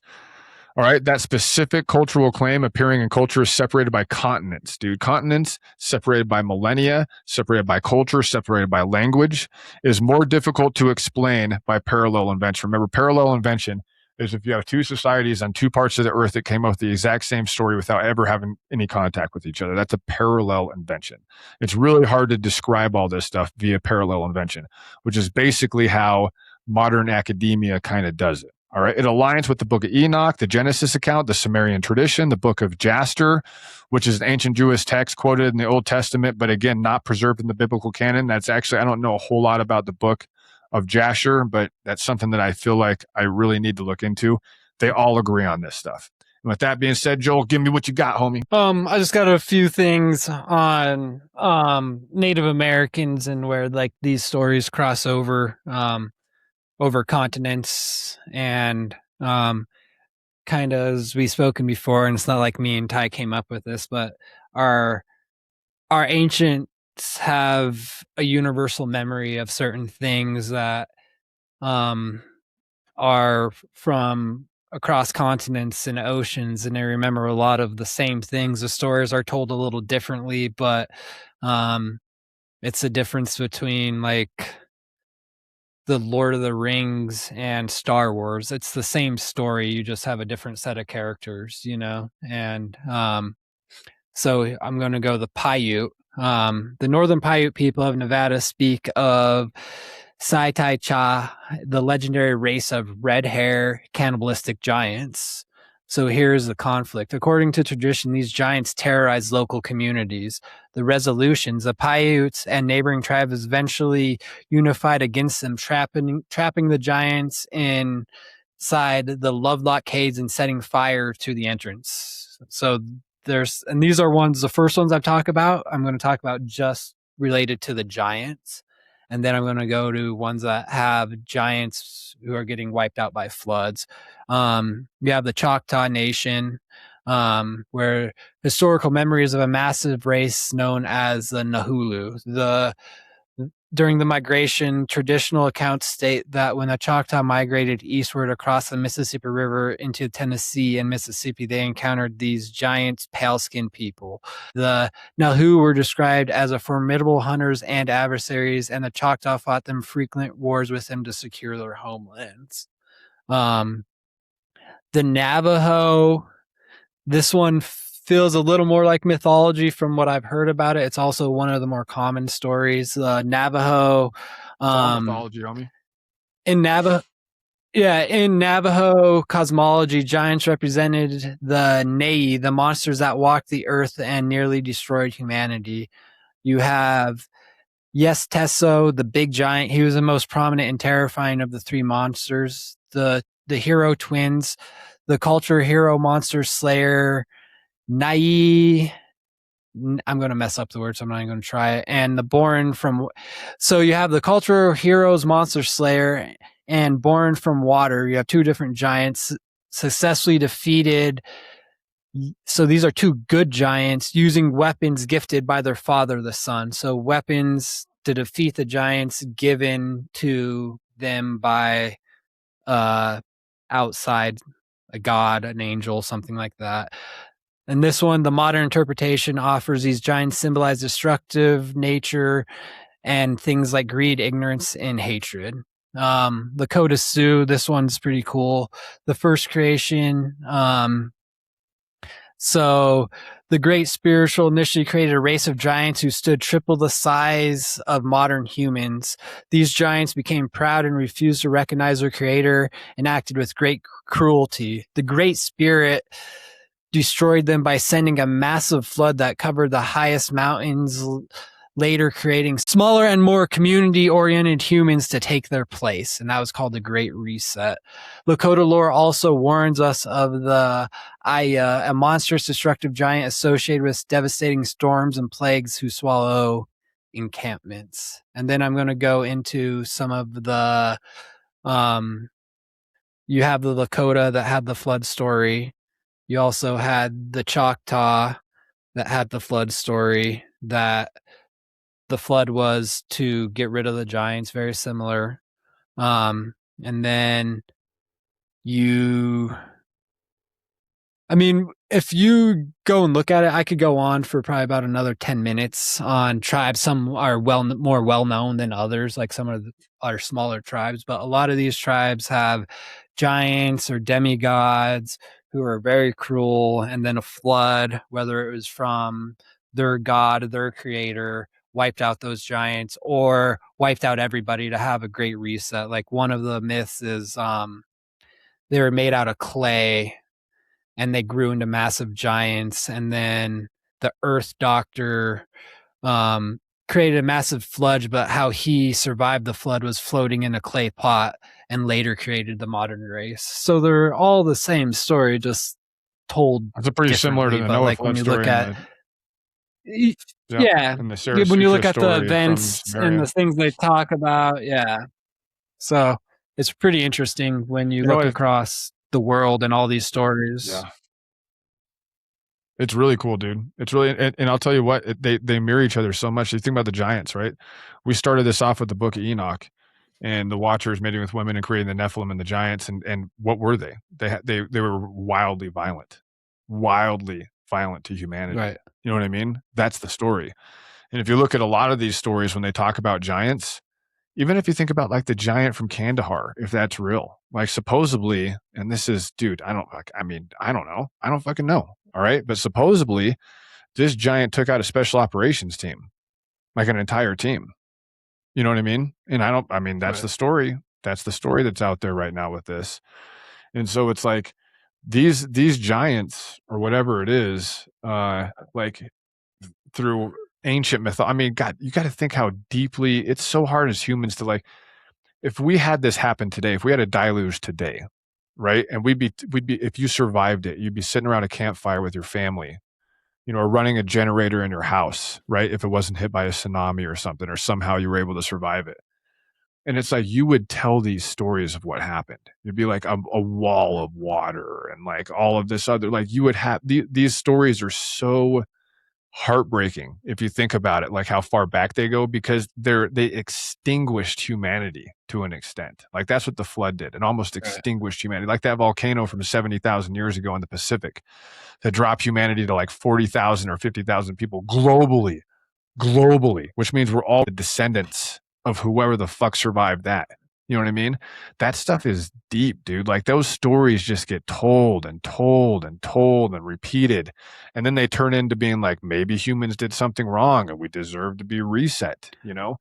But it's really, really interesting how the Book of Enoch, how we started it. And it's like, all these giants are really violent in every single story across all of these cultures. And they're not parallel inventions. Like, it would be impossible to think of all of these stories just being invented at the same time by people that have never met each other. We have different languages, different cultures, separated by oceans and all this other stuff, come up with these exact same stories and they all sound the same. I mean, come on, bro. Well, and I think with what we've been told in history and a lot of this stuff, if we just listen to these cultures' origin stories and stuff from the beginning, because a lot of this was broken down by how people got, especially in Native American cultures, that the Native Americans migrated here. They were never here to begin with, but it's turning to look like that there was a group of people here, whether it was after one of those great extinction events where Native Americans have been here and they were always here. You know, they didn't come across, starting to look more and more. Yeah. Long time, bro. I mean, 100,000 plus years. We're finding archaeological evidence in San Diego for human habitation from 100,000 years ago from mastodon sites where they were butchering mastodons. And then like, look at the Amazon that's getting LiDAR'd right now. The Amazon looks like fucking New York City, bro. Looks like fucking New York City underneath that jungle. You have to LiDAR it and look at it, but it's like, we never knew that shit existed. We had no idea that millions and millions and millions of people lived in the Amazon. And I think a lot of this was because we didn't want to give those brown people, especially in early historical times when most historians were Christian-based white people, we didn't want to give those people credit for having civilizations. They were savages. They were, the curse of Ham. They weren't, there's no way that they, just like we talked about in the last episode, the curse of Ham. Mm-hmm. And that's, and when you have a religion that dictates a state and also dictates history, like we don't really know what's happening. And now, like, you have DNA evidence that's not backing the evidence that we are not backing the things that we were taught for, centuries upon centuries in our history books. And now, like, there's these holes in DNA. This isn't just made up mythology. Like, there's something that we don't understand with this. And it's kind of funny for me, the people who are trying to understand it or seeing it from a different perspective, get called crazy or all this stuff. But like, when you go to the origin stories and these oral stories from these native tribes and indigenous people, like, they all kind of tell the same story, even though they're far away from each other, and yeah, dude. It's so cool, man. I eat it up, man. I absolutely just can't get enough of this shit. And it's like modern academia cannot keep up with technology. Can't. It's like all these guys that wrote books 20 years ago, and they don't want to relinquish what they had wrote in that books and their findings and just say that something's older or different than it was, in an archaeological site fucking 20 years ago. Like, I mean, LiDAR, like even that satellite imagery stuff with Egypt and the pyramids right now, it's like all of this stuff is happening. Think about oceanography, like ocean archaeology right now is becoming more and more and more. And with satellites, dude, we're going to be able to penetrate waters. We're going to be able to find archaeological sites from the Ice Age when sea levels were 500 feet lower than they are now out in the continental shelf. You know what I'm saying? We're going to be able to see that stuff, even if we can't excavate it.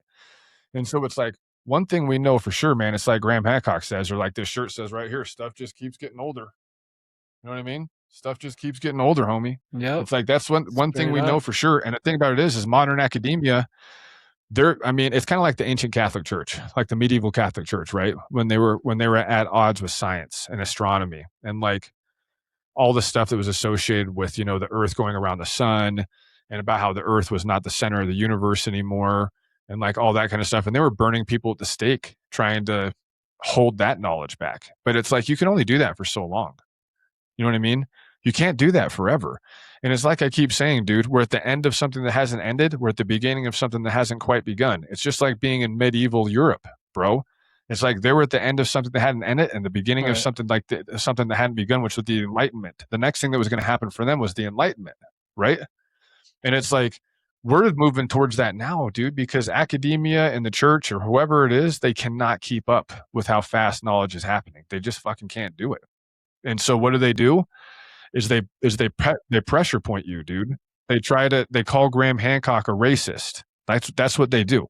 If they could have killed Graham Hancock and burned him at the stake like the Catholic Church did, don't think for a second they wouldn't have done it if they didn't have the power to do it.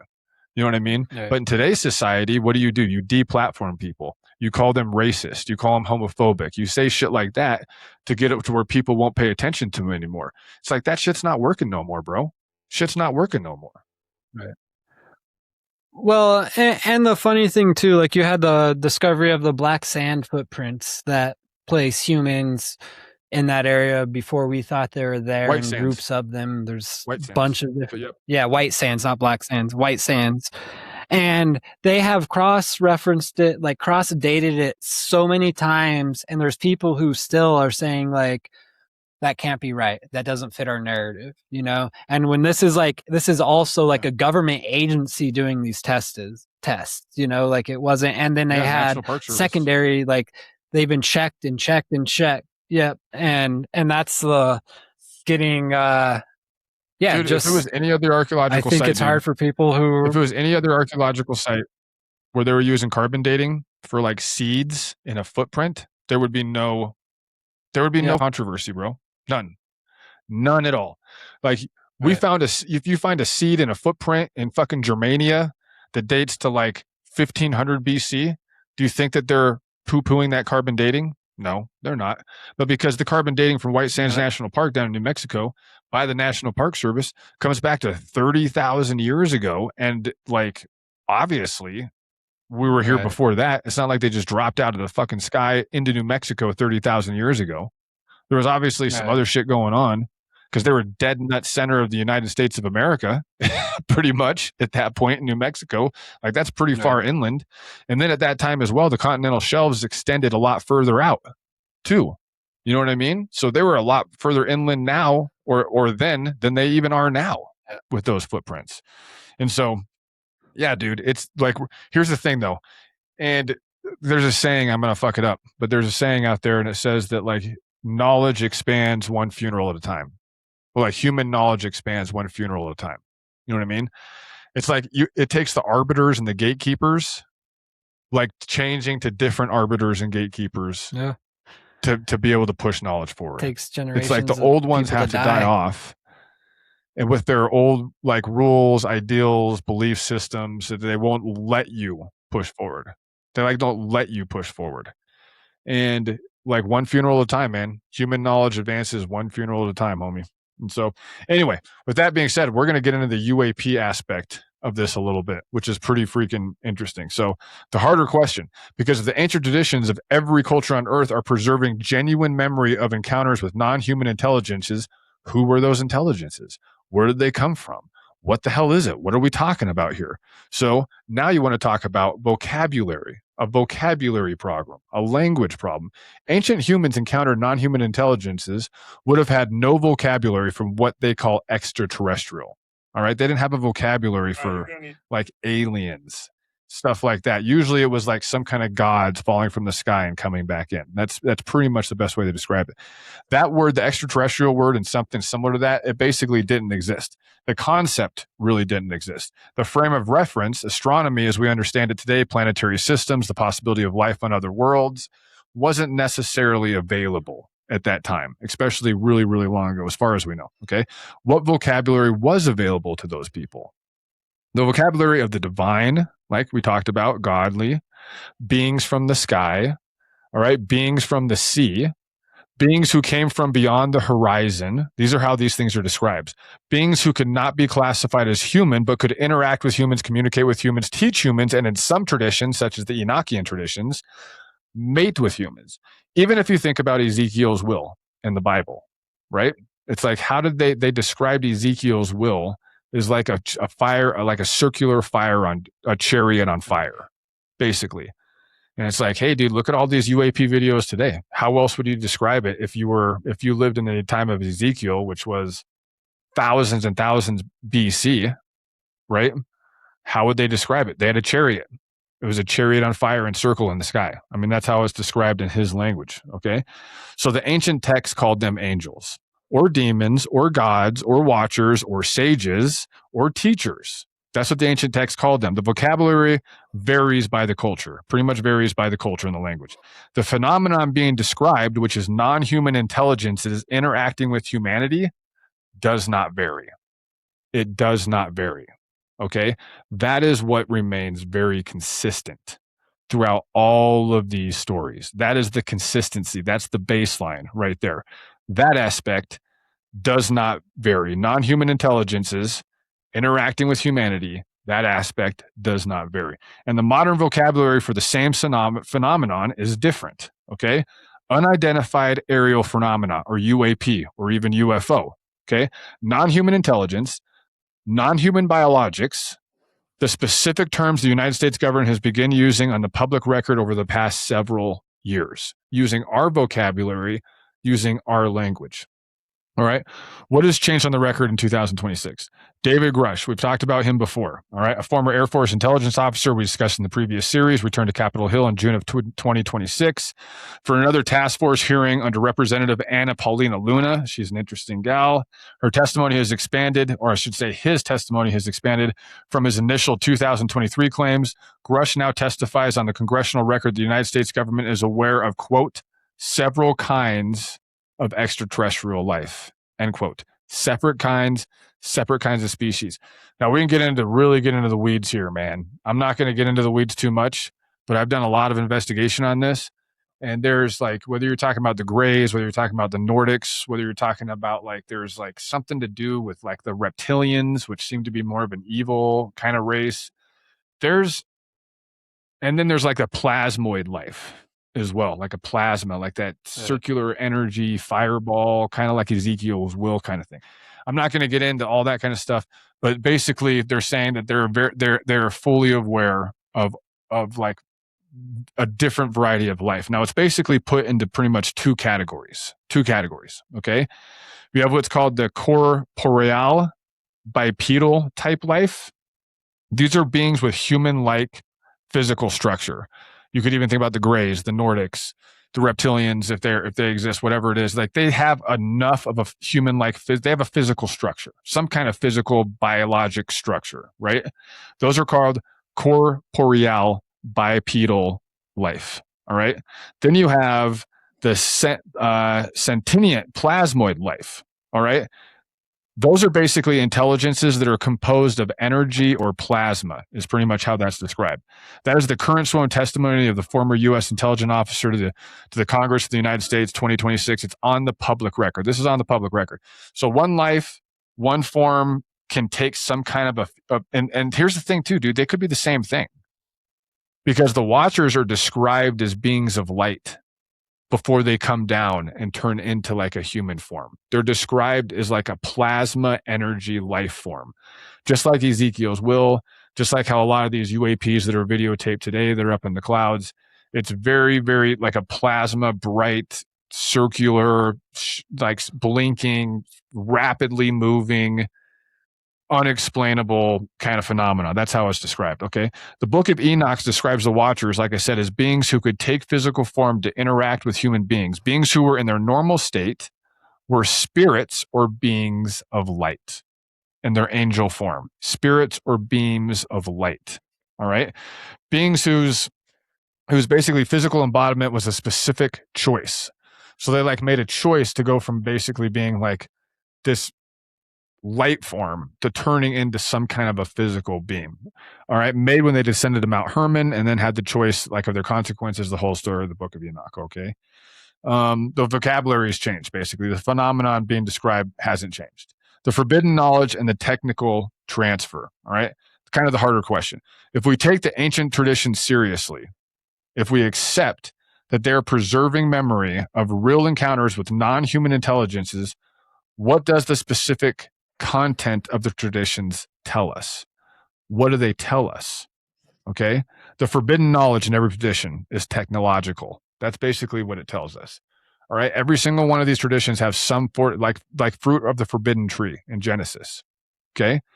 That is a very like, it's almost gotten to the point where Genesis now, because it's just not very detailed because they excluded the book of Enoch, it's elementary.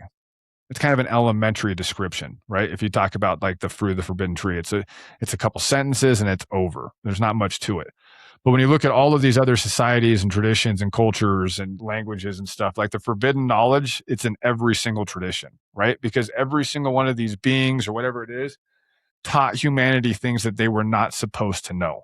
And every single one of these cultures, it's the exact same forbidden knowledge, just like in Genesis, the exact same.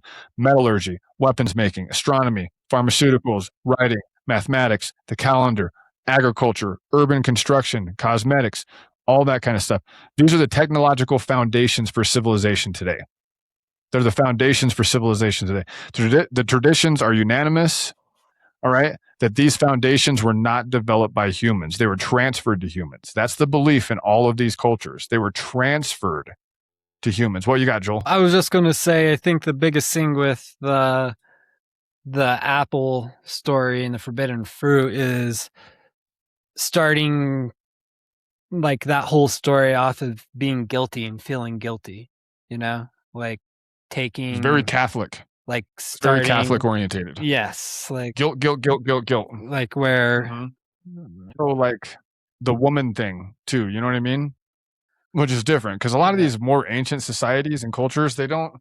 Even the ancient Greeks, especially, like they didn't see like women were a lot more equal. You know what I mean? It's kind of weird. Like further, like Right. deeper back you go.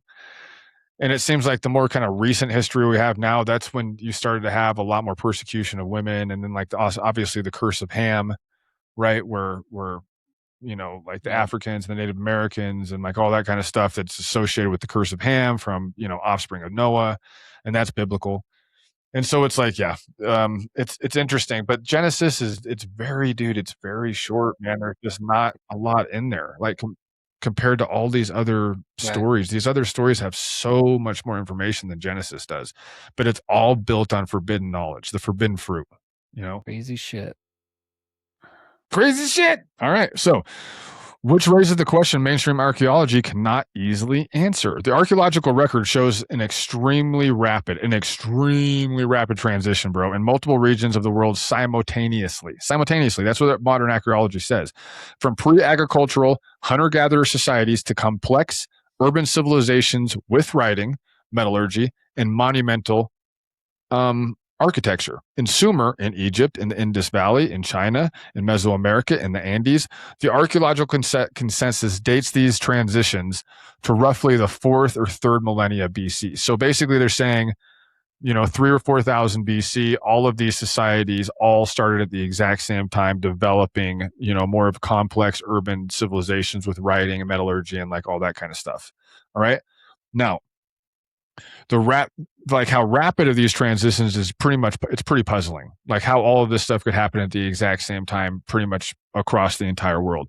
Why did humans, after tens of thousands of years of relatively stable hunter-gatherer subsistence, suddenly in a period of a few centuries, basically, develop writing, urban architecture, monumental construction, and metallurgy? The mainstream answer that modern academia will give you is agriculture, surplus food, and specialization.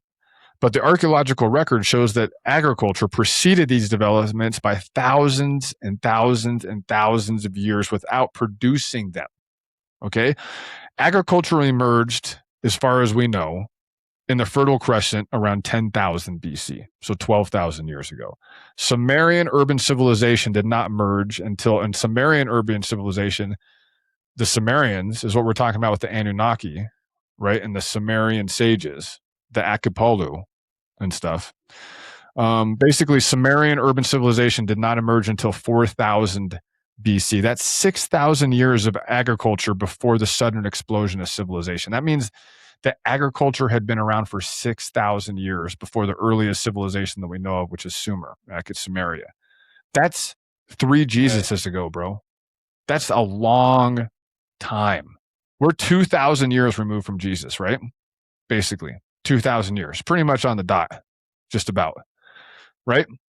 And so 6,000 years of humans having agriculture and not developing any of this stuff, and then all of a sudden, boom, across the world, it just happens. Right. It's strange. It's strange, What triggered the explosion? The ancient traditions offer an answer that the modern academy will not consider. Divine teachers arrived and transferred the knowledge, whether the divine teachers were watchers of Enoch, the Apkallu of Sumer, like we said, Thoth of Egypt, Quetzalcoatl of Mesoamerica, or Saptarishi of India. The ancient world is unanimous that the founding knowledge did not come from humans, it came from elsewhere. The founding knowledge did not come from humans, it came from elsewhere, and it's much, much older than we think it is, much older. What we do have on the confirmed record, Göbekli Tepe, dating to 9600 BC. All right, so 11,600 years ago. Built by supposedly hunter-gatherer humans at a level of sophistication that pre-agricultural humans should not have been capable of at all. Karen Tepe and Tas Tepler sites, revealing an entire network of pre-agricultural monumental centers. Then you have Baalbek's foundation with their megalithic stones that exceed the biggest cut stones that we know of on Earth, weighing thousands of tons, all right, with the Roman construction above it. You also have Derinkuyu, right? We talked about Derinkuyu, an 18-level underground city that nobody can explain, that housed 20,000 people and also connected to other underground cities that are in Turkey through tunnel systems with their own ventilation, their own well, their own food supply, like their own sanitary systems, like 20,000 people living underground. That's going to create a hell of a lot of goddamn waste, Joel. What are you doing with that? They figured all that stuff out. It's pretty amazing. So the ancient traditions of pre-flood monumental civilization are not fully confirmed by archaeology, but they are not fully refuted by archaeology. What we have is a set of sites, a set of universal traditions, and a set of documented geological events that align with the timing of the traditions preserve. It aligns with the timing. That's the Younger Dryas event, right? That's the end of the last ice age. That is not proof, but is enough evidence that the traditions should be taken seriously as testimony worth investigating. And they're not getting taken as seriously as they should have. But, like we said, science, knowledge, humanity advances one funeral at a time. And that's it for this one. But I'll tell you what, we're going to be getting into Atlantis, homie. I got some stuff on Atlantis in our next one. We're going to be talking about Plato. We're going to be talking about other writings of Atlantis, dude. I got some Atlantis stuff, like were they the sea people? Because the Egyptians talked about the sea people a lot, that they were really, really, really scared of, and so do some other cultures. And so anyway, man, yeah, super interesting, dude. Pretty wild stuff. But it's just wild. It's just crazy cool how like all of these cultures and societies marry up. And the only way you can describe it, dude, the only way modern academia can describe it is parallel invention. That's it. That's all they got. That's all they got. They're just like, well, Right. humans all came up with this stuff at the same time in different places of the world. That's the only way, because obviously, none of this. I've got giants, gods, sages, Quetzalcoatl, white boys with huge Right. beards giving out information in some other places. I mean, that's bullshit, dude. Fuck. It all had to be parallel invention. We can't describe it any other way without just sounding crazy. And now the UAP attachment to it, dude. I think the UAP stuff is directly parallel to this, dude. I really do. You know, and I wasn't there. I don't know what happened, but it seems to me like there is a massive parallel between today's UAP events and knowledge and experiences with people with that, and ancient times. And who's to say they didn't have a hell of a lot more dealings with humanity before we were so capable of being really, really destructive? I mean, who knows? And all I could say is there's some missing links in all of our ancient history, and right now with technology and everything else, like we're getting closer to understanding what it is. And I think it's hard for some to believe because it's giving credit to these ancient cultures or people before us that may have had a different way of living or a different type of technology that may have been more spiritual than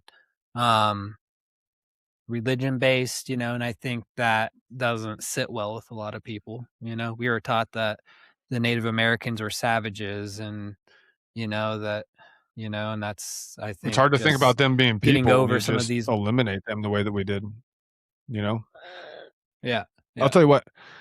The next, like, I envy my kids, and I talk to my kids a lot about history. Like I had a conversation with them, with my daughter, driving into town the other day, and we were getting into the flood stories and stuff, and she's pretty much just have like the Christian concept, and she's 13, and it's kind of hard for her to, you know, but to think about it in such an expansionist global way. But it's really cool to talk to them about it, and they get more and more and more interested all the time. And it's like, dude, I envy them, because I hope that they get into this stuff so much that they kind of like pursue it and study it, you know, as they become adults, and it kind of becomes like a thing.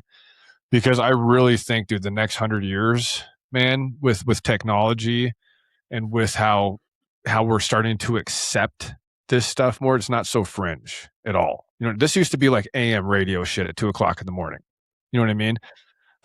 That's what this. Yeah. That's the only people that would play stuff like this was AM radio at 2:00 in the morning. But it's not fringe anymore at all. It's becoming wildly more accepted, and I think there's going to be unbelievable findings and discoveries in the next 100 years that's going to completely change how we view the history of humanity. Well, and I also think when you talk about, like, you're talking about the Indian cycle of like humanity, we've talked in previous episodes. Yeah, we talked in previous episodes of the yugas.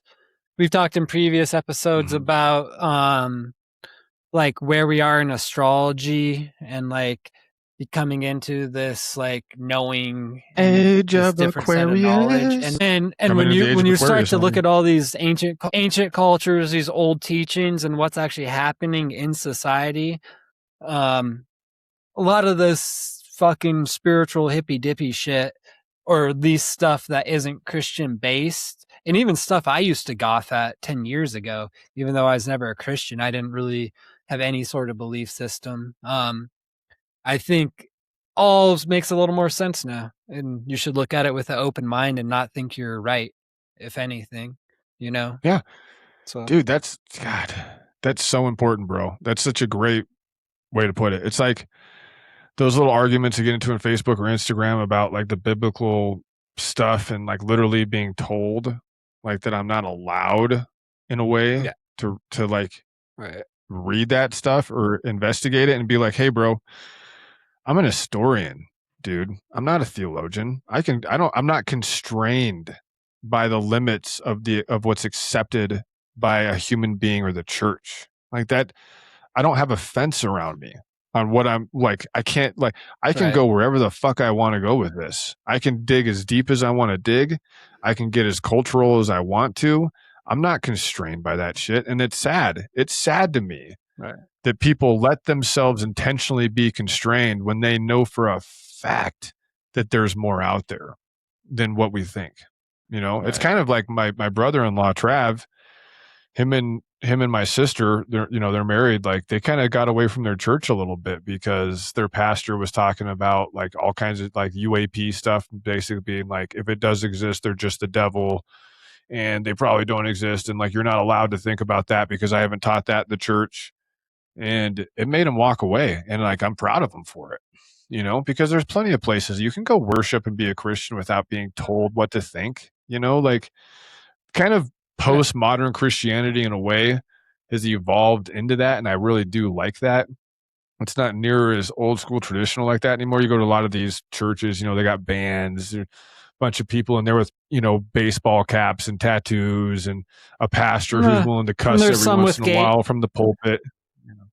Yeah. And yeah, exactly. Or there's ones that have like a great gay pride flag. Yeah. Mm-hmm.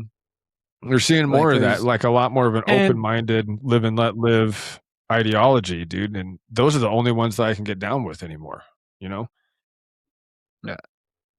Well, and for all those people who are talking about that, what I have to say to them is I am a heretic and I am a heathen. I've never agreed with organized religion.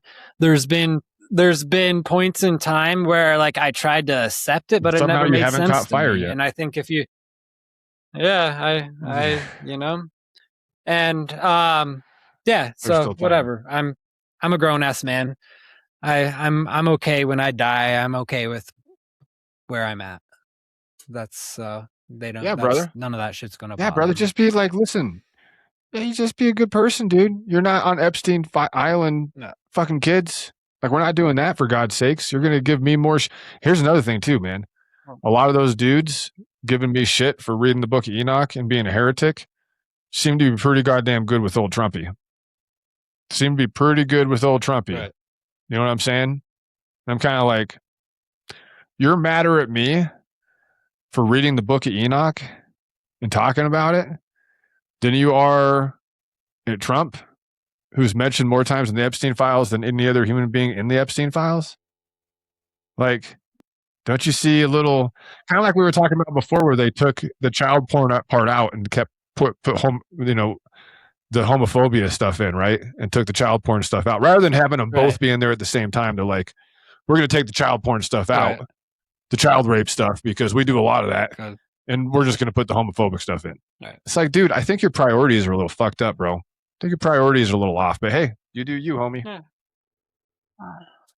I mean, it comes from a religion that was burning women at the stake for making herbal remedies, you know? Like, it's, I mean, it's just, yeah, yeah, it's funny. It's all good. People will drink the Kool-Aid. It's all good, dude. And we're going to talk about it. We're going to talk about it, bro. We're going to talk about it a hell of a lot more than we have. And we're just going to keep going, homie. Me and you. We're 2 hours into this bitch, dude. I love you. I'm going to get this sucker out tomorrow sometime. So, man, it's a hell of a nice night, dude. I'm going to go outside for a little walk.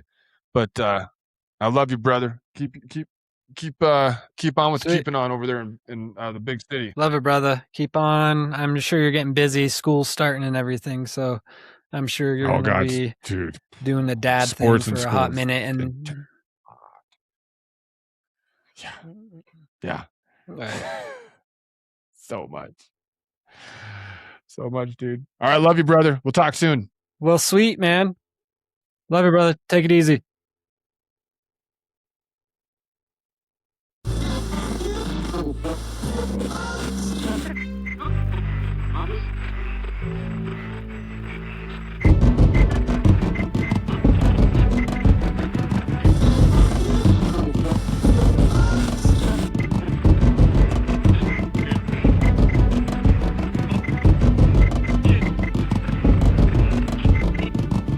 Black Army.